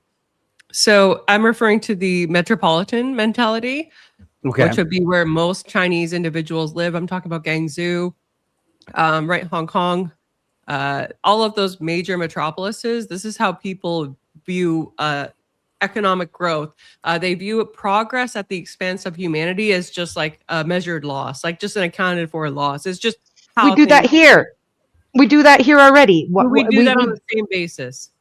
We do. We absolutely do it on a money basis. Humanity. You want to talk about humanity? Go walk downtown Albuquerque, where I live by, and watch 50 people in the fence bends, and talk to me about the humane way to deal with that. I mean, you just ignore them and leave them there. That's our humanity. That's what we're doing in this country. And if you're going to say that China isn't progressing and isn't making strides, then you're ignoring the fact that their economy is more secure than ours, even now with the oil crisis. You're ignoring the fact that they're homogenous. And that's why the sort of things that they did through the government worked. If you tried to do that in a place like the States that is not homogenized, that is very diversified, you won't get away with it the way that they did there. You're talking, when you're talking about global governance, you're talking about what's likely going to happen is the banking cartel that runs most of the Western world is going to run the whole world, or China is going to run the whole world. Either way, you're going to lose a lot of that individuality and so-called freedom that all of you people are so proud of in the West. Well, way to complete the point with a total. That is a huge completion, man. Like, it's not going to be China or the Western banking cartel, because we're actually moving away from fiat currency in general to a controlled blockchain that's going to be implemented through CBDCs. You're actually going to look at a consortium of corporate interests aligning with state actors. That's the most brilliant propaganda ever to put Bit. Why are you yelling at me and interrupting? Oh, my volume must be really high again. But just let me finish the statement. Because every year, these people that you're worried about, these global governance folks, they meet in Davos, Switzerland, and they tell you exactly what they're going to do. They've been doing it since Event 201 and prior. right? Like listen to Klaus Schwab and what he actually talks about. Agenda 2030 was published in 2019. And it said exactly what they want to do. So you do have the right concern of global governance and the way that it's going to be totalitarian and it's going to result in your freedom being essentially eroded completely. But I think you've got the actors wrong. If you think that it's going to be the westernized banking system or it's China, no, it's corporate and state interests aligning to the point where they basically take over and they will have a switch that they can flip that turns your That's the very banking cartel I was referring to. I just put it in simpler terms. And the idea something without having it be nuanced and actually articulate who the enemy in this case is. But they're not the enemy. I'm all for it. That's where you and I are on different sides. Then you're a transhumanist, satanic, like devil. I mean, the propaganda to get you guys on Bitcoin works so well. The propaganda to move you guys to digitized currency works so well. They convinced you were going outside the system by buying into their digital currency, and now it's going to take over, and this digital Bitcoin currency you're talking about is going to be the most easily tracked way of spending your money and using your resources forever. In fairness, Bitcoin was always able to be tracked. People in Albuquerque that are dying on the sidewalk of fentanyl, you might ignore them. The government might ignore them, but people that actually have sound morals and ethics don't ignore them, because within our own communities, you know what we're doing? We're actually donating our time and making sure that the impoverished among us and the people that actually have those types of addiction issues are getting the treatment that they deserve so that they can recover. You may turn a blind eye to it, and people that you live around might, but people with, dare I say, Christian ethics don't. Yeah, my church has a whole 1 day a week. We just feed the homeless in the area. Oh, a week. They could totally live on that. And for Christmas and for major holidays. I mean, you're comparing individuals. Have access to tax let them die, and Witchy, medical because that was your information earlier records. argument, right? It would be better absolutely. if they were dead. Absolutely. Get rid of Narcan. Quit giving away Narcan. Yeah, just let them die. You're Yes, such a let fucking them. sadist. No, like it's disgusting. Your worldview is absolutely sadistic. You don't want certain people to be born based on your arbitrary assessment as to whether or not they're going to have a high enough quality of life. And the people that are already born, you're saying, let them fucking die. You're a disgusting wretch of a human. You need to repent. You need to actually come back to Christ, who you originated from, because right now the dark path that you're on, it's straight to hell.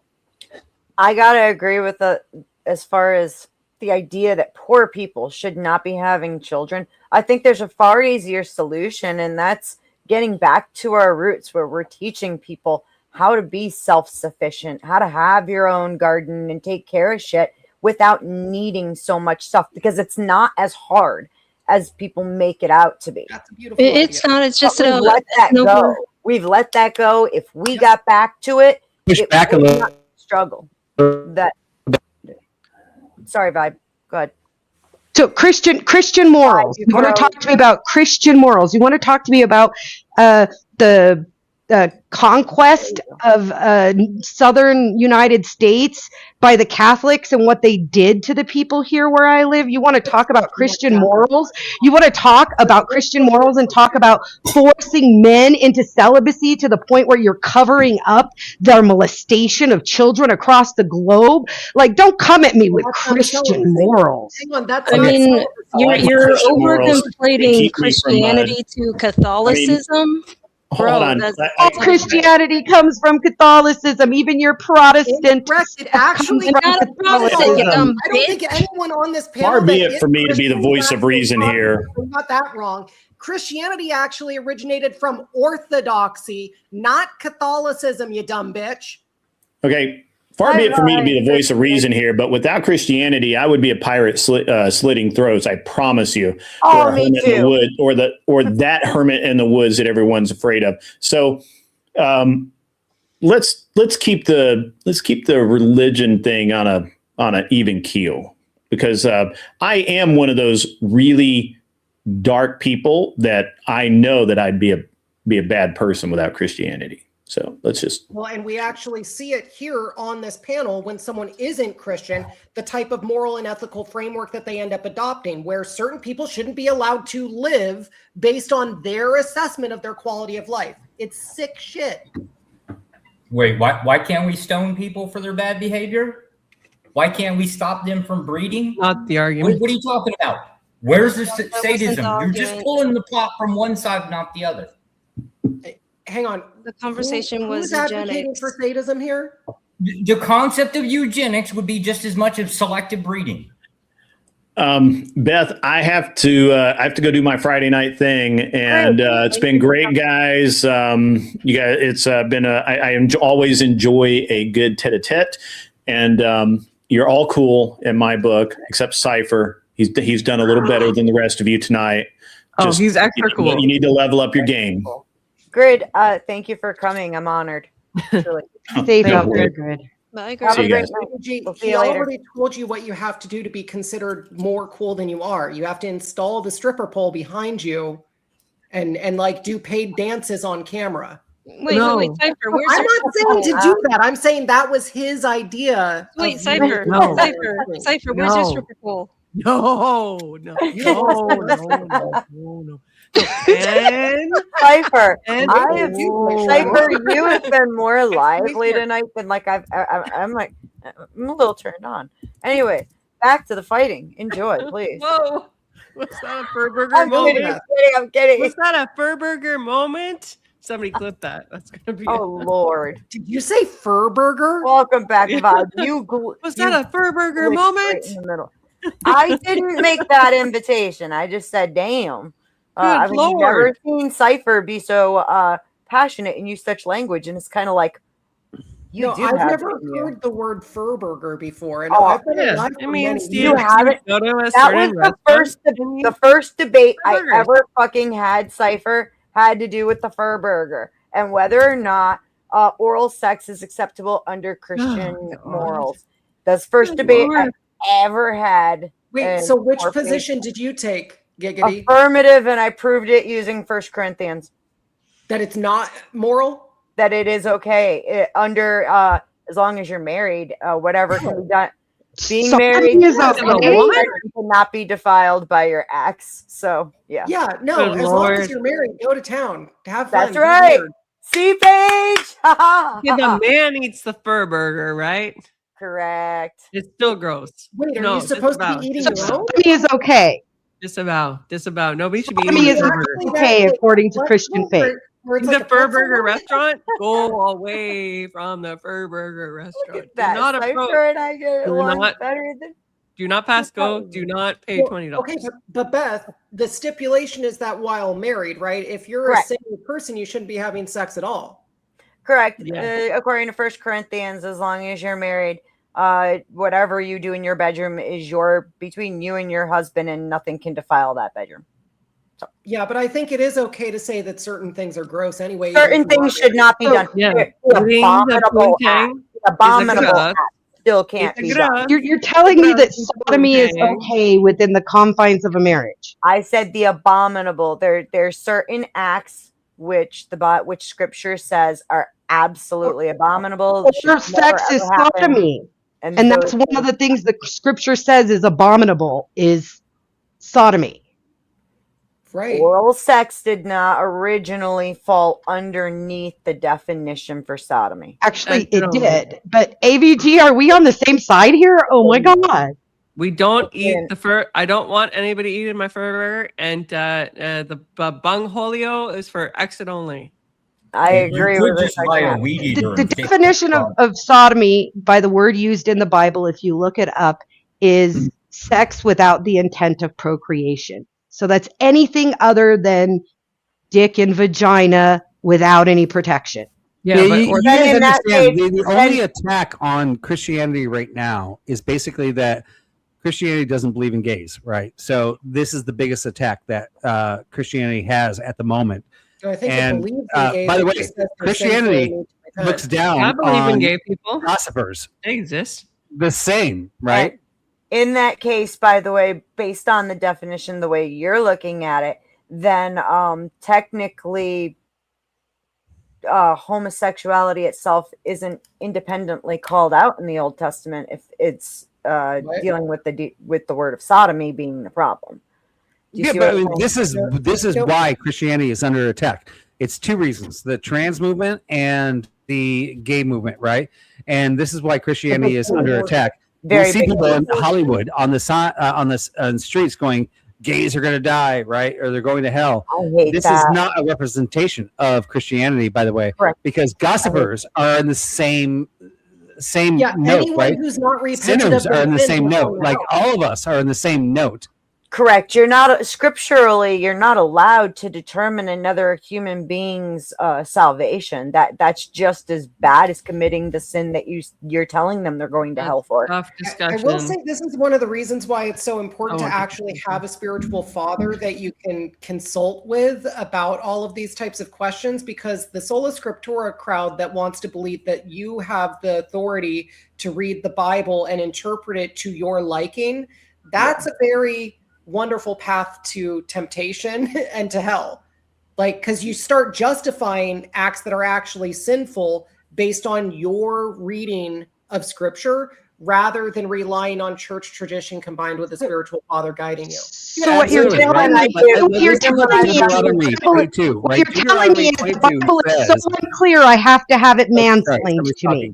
That's what you're telling me, Cypher. No, what I'm actually saying is that your heart will deceive you. And so if you want to justify sinful acts because it's something that you enjoy doing, then you will read something as reliable as scripture in a manner that actually makes that the case for you.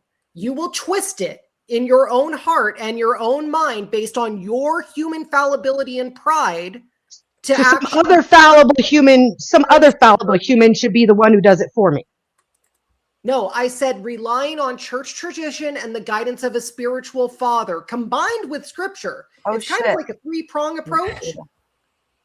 Yeah, so I mean, I have to side with Cypher a little bit here when I was quoting Deuteronomy, where they actually say that men should dress in men's clothes, women should dress in women's clothes, and some churches, some Protestant churches say, well, that's actually them saying.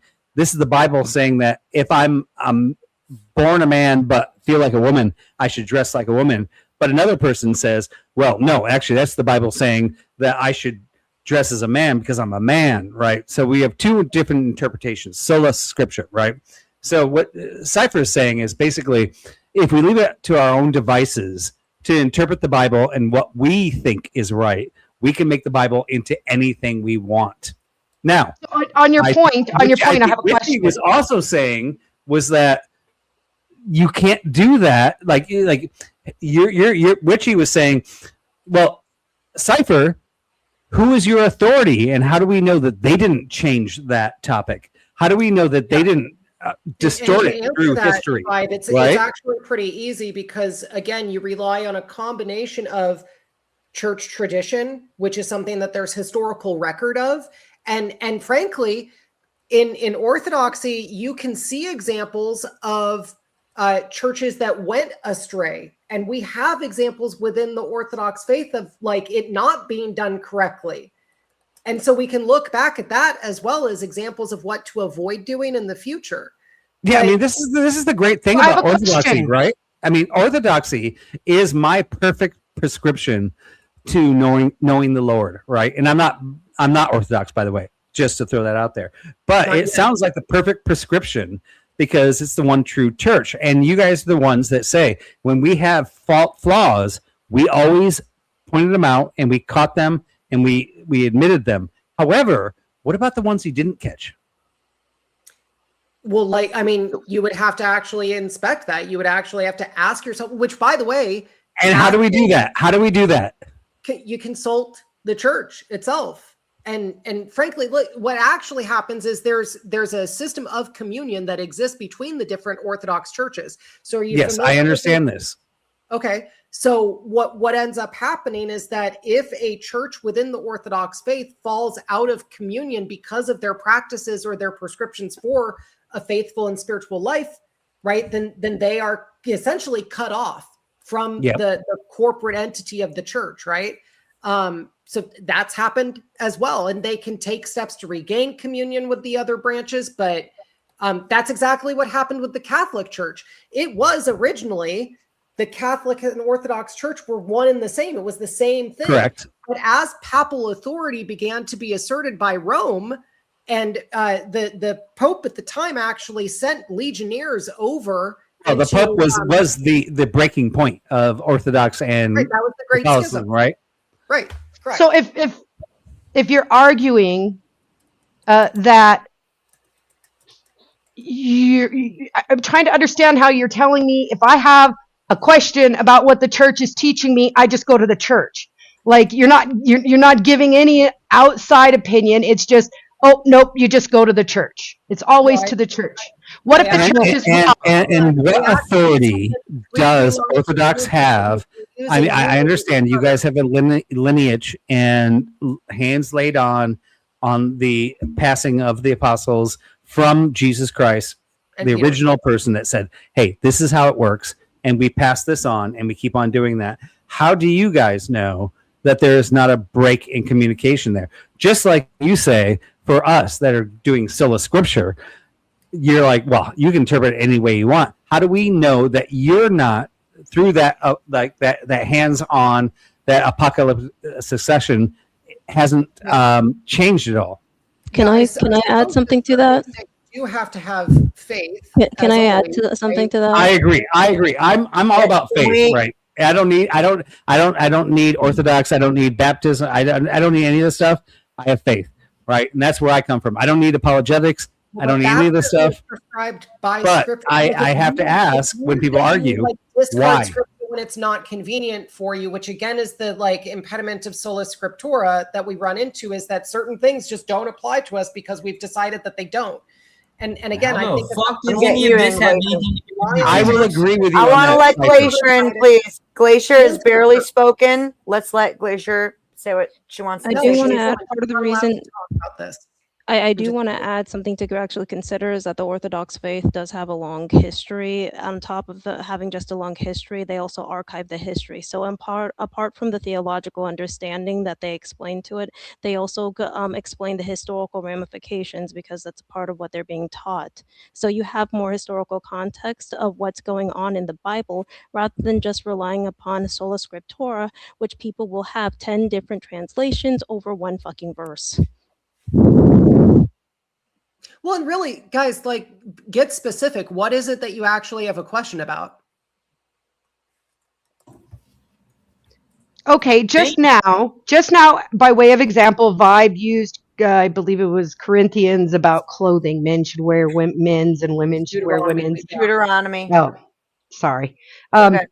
Yeah, that was Deuteronomy. Your story of the Creator God, your story of the Creator God, Sky Daddy came down and made us into naked bodies, and then bad guy down in hell came up and tempted humans, and that's why they need clothes at all. So if that's the case, why would God put a prescription on something that we only need because of the devil?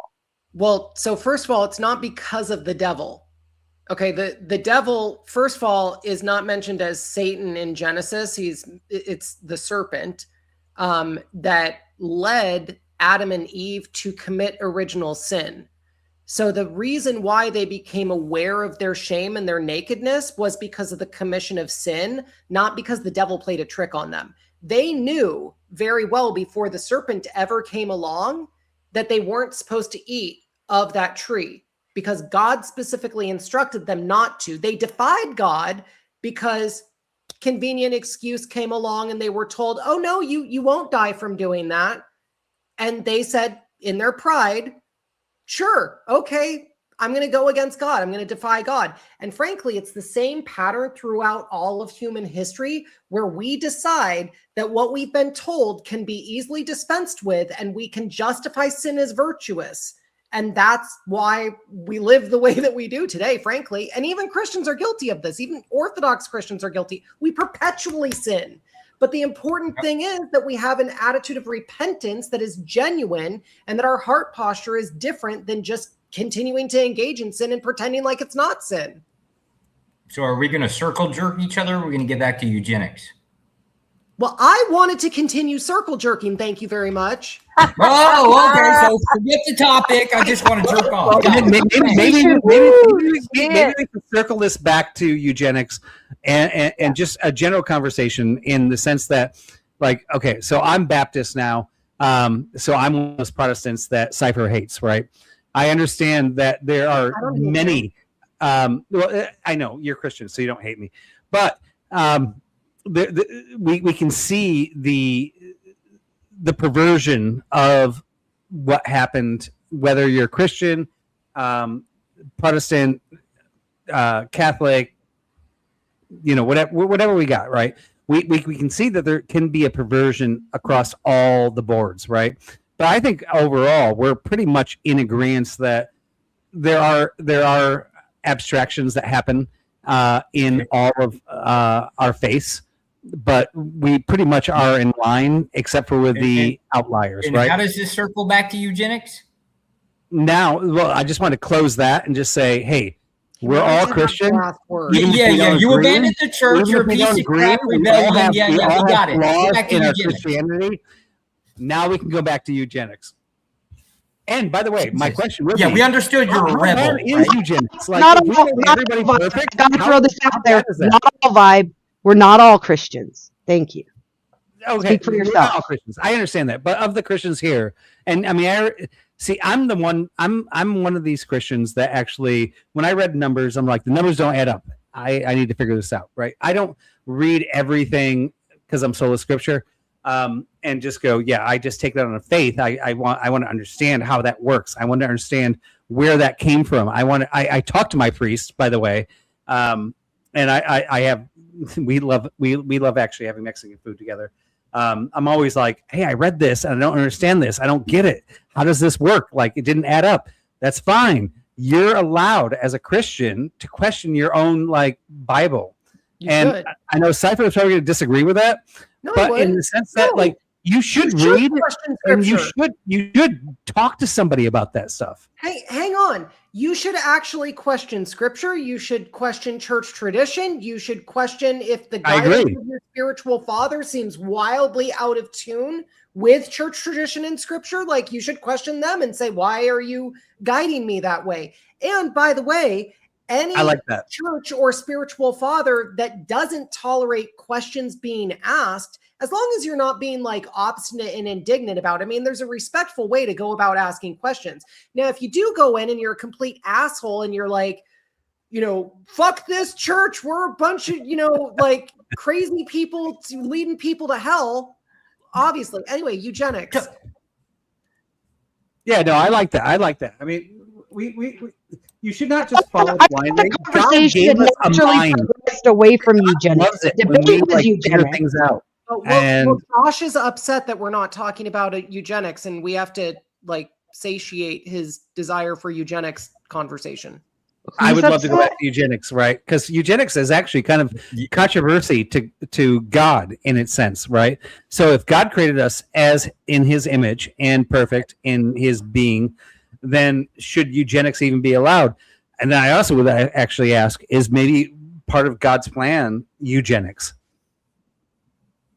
Yes. The moment that society, that humans were separated into types, right? Like races, clearly God's pro-eugenics, right? It just would have to be.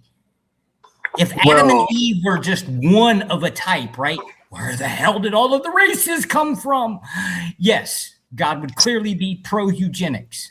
God is racist. Actually answer that question, though. The church was pro-eugenics for a long time. You used to have to go to your priest to get approval to be married. They wouldn't let you marry your first cousin. They made you do counseling. So this is orthodox. You have to go to your priest to get approval before you get married, guys. Come on. By the way, just to throw this out there, even if you're a secularist, right? I think it's a really good idea before you get married to actually talk to somebody and make sure that you guys are aligned on your future goals. Yes, how you're going to raise. I think it'd be a lot less diverse. I'm an atheist. I will throw you off of the cliff. Go back to eugenics. Make sure you're aligned. The genealogy records, especially the Catholic Church. The Orthodox Church keeps the genealogy records, and they base whether they let you marry someone on whether or not they trace your genealogy back too close. Okay, so is that a bad thing? No, but it's eugenics. The church goes along with eugenics. The church promulgated eugenics. Let me ask again. Is that a bad thing? The question is eugenics. Does God want eugenics? If they keep track of their genealogy just to make sure that it's not too closely related to like two cousins, you know, crossing secting, what is wrong with that? Well, the question is, the question is, does God But want we already eugenics? understand that there's a risk of genetic deformities that increase significantly if two cousins end up screwing each other. Right? So we know that. So if we could have the test that tells you genetically the risk is too high that you're going to have deformity, what's wrong with that? It's just taking it a step further. Well, you were talking about offing, like limiting the poor people. No, I was saying those are the people who would typically be the ones who take advantage of something like this because they're not in a position to raise children. The population is just going to be poor as a virtue of economic standings. We don't want India. Let me just ask Witchy. Well, hold on. Wait. What's wrong with genocide? What happened with the Malachites? I'm pretty sure God's pretty big on the whole getting rid of some people that he don't believe belong. The Amalekites, let's talk about this whole genealogical record and database that you're talking about. Where did you hear that the Orthodox Church maintains records? It starts in Genesis. So and so begat so and so begat so and so. Genealogy has been part of Christianity from the beginning. Hang on. That's your grounding for the modern Orthodox Church tracking the genealogy. No, I said the traditional church did that. I didn't say the modern Orthodox. I said the traditional Orthodox Church. You would have to go into your priest, and they had records for the local parish for all births, and they were the ones who tracked the genealogy. And then later we handed it over to the government, and for decades you had to have a blood test in the states before you could get married. You speak in half-truths like a fork-tongued serpent. Lord.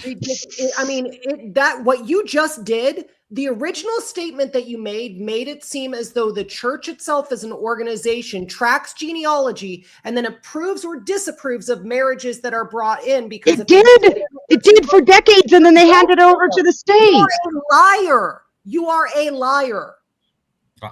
Hold on. Wait. I can pull up records from I think it was about 1200 AD of birth records that were apparently kept within a local monastery, aka a church. What the hell's the problem with it? That's not the point that she just lied about.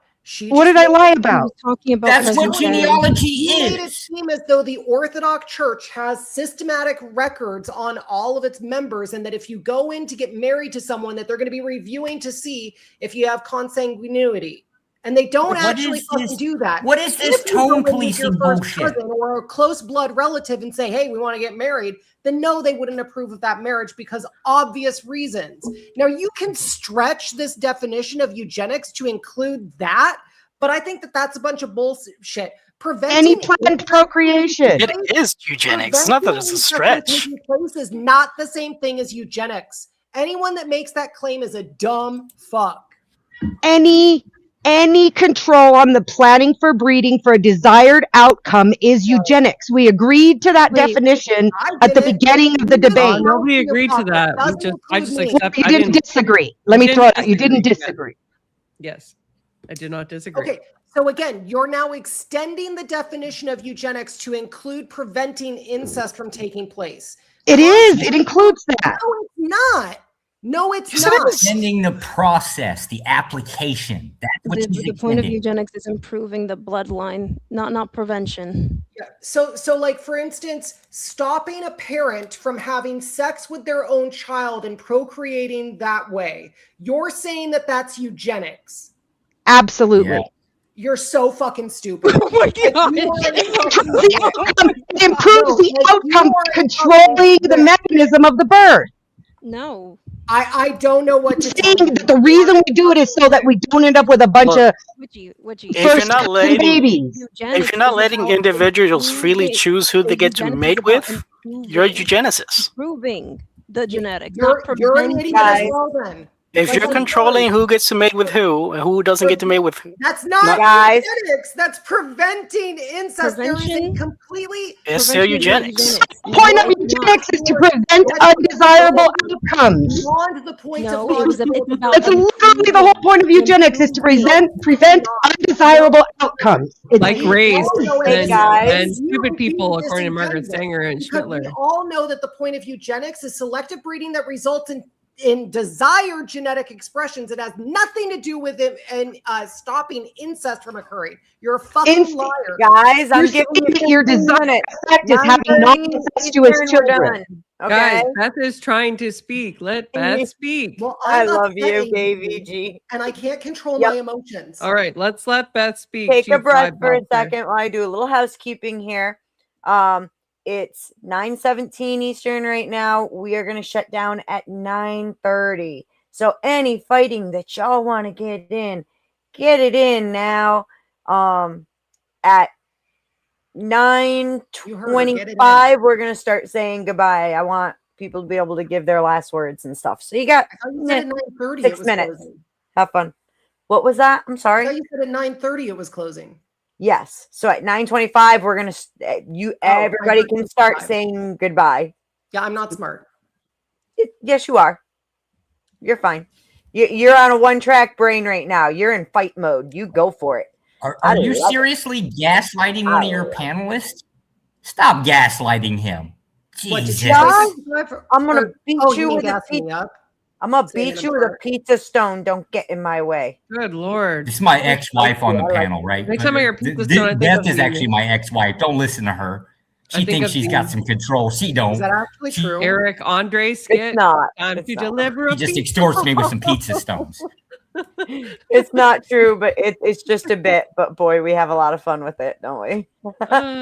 Eric Andre did like this skit called "Time to Deliver a Pizza Ball," and he does it in this like dojo. I'm a little concerned here because I'm not exactly following. I remember the last question that ABG asked Bishy, and we just side trailed on to Christianity, right? Where are we at now? Are we just basically like eugenics, good or bad? Where the hell are we in this topic? Yeah, where we're at is that there are several people on this panel that believe that preventing consanguinity is a form of eugenics, and I called them a bunch of retards for saying so. Okay, so we just don't agree on a definition. I'm not fuck. Okay, how about who gets to live and who gets to die? Would you agree to that definition of eugenics? No. Damn. So can't add that in there, right? So then, were we just gonna be on a stalemate as to definitions? How about controlling who gets to make with who, regulating? So here are the two definitions that I would accept. So I would accept number one, the definition that was adopted by Merriam-Webster. Are you guys familiar with that one? By Merriam-Webster is a popular dictionary. It is. Thank you. No, Cypher. no shit, Sherlock. Just read definition that, please. What do they say? I don't have Merriam-Webster, so go I for don't it. have the dictionary committed to memory. I would have to look it up. The definition of Merriam-Webster is the practice or advocacy of controlled selective breeding of human populations to improve the population's genetic composition. I think this is actually Witchy's definition. Yes. If I am correct. Yes, ma'am. Yes, so I would adopt that one. The other one that I would adopt would be the eugenics definition adopted by the Human Genome Project. You know what it is? What it is that it gets uncomfortable. Even though, yes, like what we're talking about maybe falls into eugenics, it gets uncomfortable to admit that some things do fall into it that we don't want to, like using birth control or deciding who you're going to marry based on different criteria, right? If you treated it like it was a business and I'm going to marry this person for this reason, well, that starts falling into eugenics. Yeah, we don't that have idea. that. I understand why Cypher feels the way Cypher does. I get it. It starts getting uncomfortable. There's a couple of He might concepts be a here little that racist, a little bit Just a eugenicist. second, guys. There's a couple of concepts here we didn't really get to explore, which I wish we could have, but unfortunately, the format is limited and we never really know how much we're going to explore when we get into the ring. So I believe in two concepts of eugenics. I believe in micro eugenics and macro eugenics. Micro eugenics would be something as simple as like a family encouraging all of their offspring to only marry other people of a certain caste or social classification or race. Macro eugenics would be a society implementing a control on a certain subset of the population, i.e., based on intelligence quotients, race, disabilities, and so on and so forth. Those are two concepts. And so when we look at things like the National Human Genome Research Institute, they typically classify eugenics on a macro basis. They say that eugenics is the scientifically inaccurate theory that humans can be improved through selective breeding of populations. Why do they say scientifically inaccurate? Well, it's very simple. They say that because historically, eugenics has not improved populations through selective breeding. It has targeted individuals unfairly based on race and disability. Those are the primary selecting capabilities by which they have eliminated portions of the population. I'm sorry we didn't get to do that during the debate. I wanted to do it. We just didn't get to do it. It's all good. We can always come back to it another time. I do want to go around and start Can we just settle giving last words and saying goodbye. What's up, Josh? Go ahead. Josh. Now he doesn't want to. I'm sorry. I'm cutting out. I just wanted to know, so I missed that last. Can you say it again, please? I'm letting you give whatever argument it is I know you're trying to go for, but then we're gonna start all saying our last words. I'm just trying to figure out. I'm trying to figure out what definition Cipher is against. Did you accept the Webster's definition, Cipher? Sure, as long as we actually stick to it. But I have kind of parameters within that definition that we need to uphold. And I think that's what didn't happen in the debate, at least from WitchyBishy's position. I think she started making a lot of compromises, such as really the universal versus selective nature, the fact that eugenics identifies different groups of people as being inferior stock, and that's typically based on ethnic groups or the poor. I think she also stretches the word voluntary to really cover coercive behavior, where we're going to pay people to either not procreate or to sterilize themselves, which is in fact a form of coercion.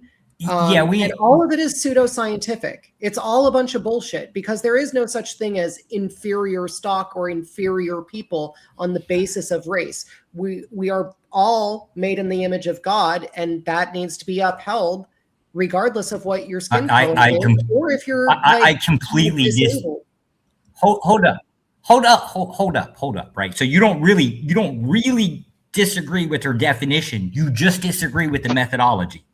This whole inferior superior, it's if you can die and I can live, that thereby is already just proven that somebody's superior, right? We don't have to go into all of the extra bullshit. I hate to break disagree it. with your What are definition. you even talking about? Okay, are we going to continue arguing, Beth, or are you going to close this down? We are closing it down. It's getting close. We've been going for 4 hours. I'm not getting any donuts. I'm kind of tired. Donate to Beth, guys. Come on. She did a lot of work putting this together. Put up with all of our I tried the link. It didn't work. Post the link in the side chat. Good idea. Yeah, I haven't done that in a hot second, but I have thoroughly enjoyed having everybody. Anybody over at AVGs, at the very least, do me a favor, please, and give me a quick sub to my channel. I could use it. I am working on getting monetized, or working towards it. Okay, can you put the link in the private chat? Because in the private chat, I'll throw it all in the private chat as well. I had to take a hot minute there off of YouTube to take care of some family stuff, or at least limit my time. But now I'm back to working at this. But yeah, if we want to go through, and everybody, please, I'd love to hear some last words. Debaters, may I go first so I can get out of here? I got to go. You want to go first? Okay, go for it. I got to go finish cooking my kids' dinner. So I just want to thank everyone Cypher, I respect that you are very strong in your opinions.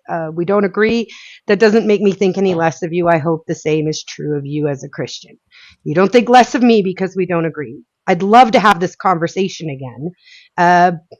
Beth, if you're willing to host it sometime, I will come back, or AVG. I'm willing to go to either of your channels or anybody else here. Just send me an invite. And Beth, thank you so much for hosting this. I've been looking forward to it for so long. AVG, you're a worthy opponent, and I bow down to your victory. Thank you, ma'am. It was It's lovely been debating a you. pleasure, an absolute pleasure hosting you. Anytime. Whoever wants to go next, by all means, work around the table. Chop, chop, people. I'll do my. I don't think any less of you, but I also don't think any more of you. I think that it's essential for people that are not following Christ to get on the right path in their life and to repent of sin that we are all guilty of, whether we like it or not.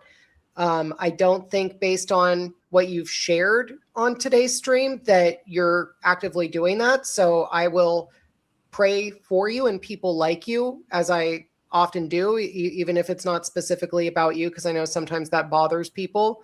But I want to see as many people as possible come to Christ through repentance. I think, again, eugenics is coercive and it's based on pseudoscience. It's not the same thing as limiting, incest or consanguinity. And I think to say so is disingenuous, and everyone should kind of reconsider that position. Also, just want to thank AVG and Glacier for making sure that I was aware that this debate was happening tonight, because it was very entertaining. Happy to have you, sir. Don't let Cypher go, because I want to do my closing, and I'm sure he's going to respond. Because No. We need joint responses. It is 9:28. The ladies are tired, Josh. I think, Witchy, I think you did amazing. AVG, you too. But I think whether eugenics is moral, I think that's up to God.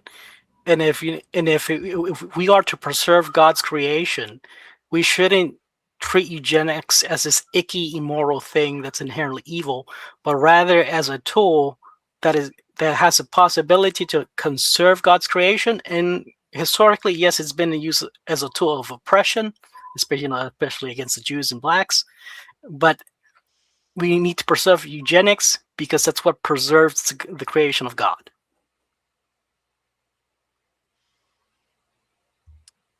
All right, I can go next. By all means. Yeah. So first off, obviously, thank you so much to Beth for hosting this. You rock. Don't ever change.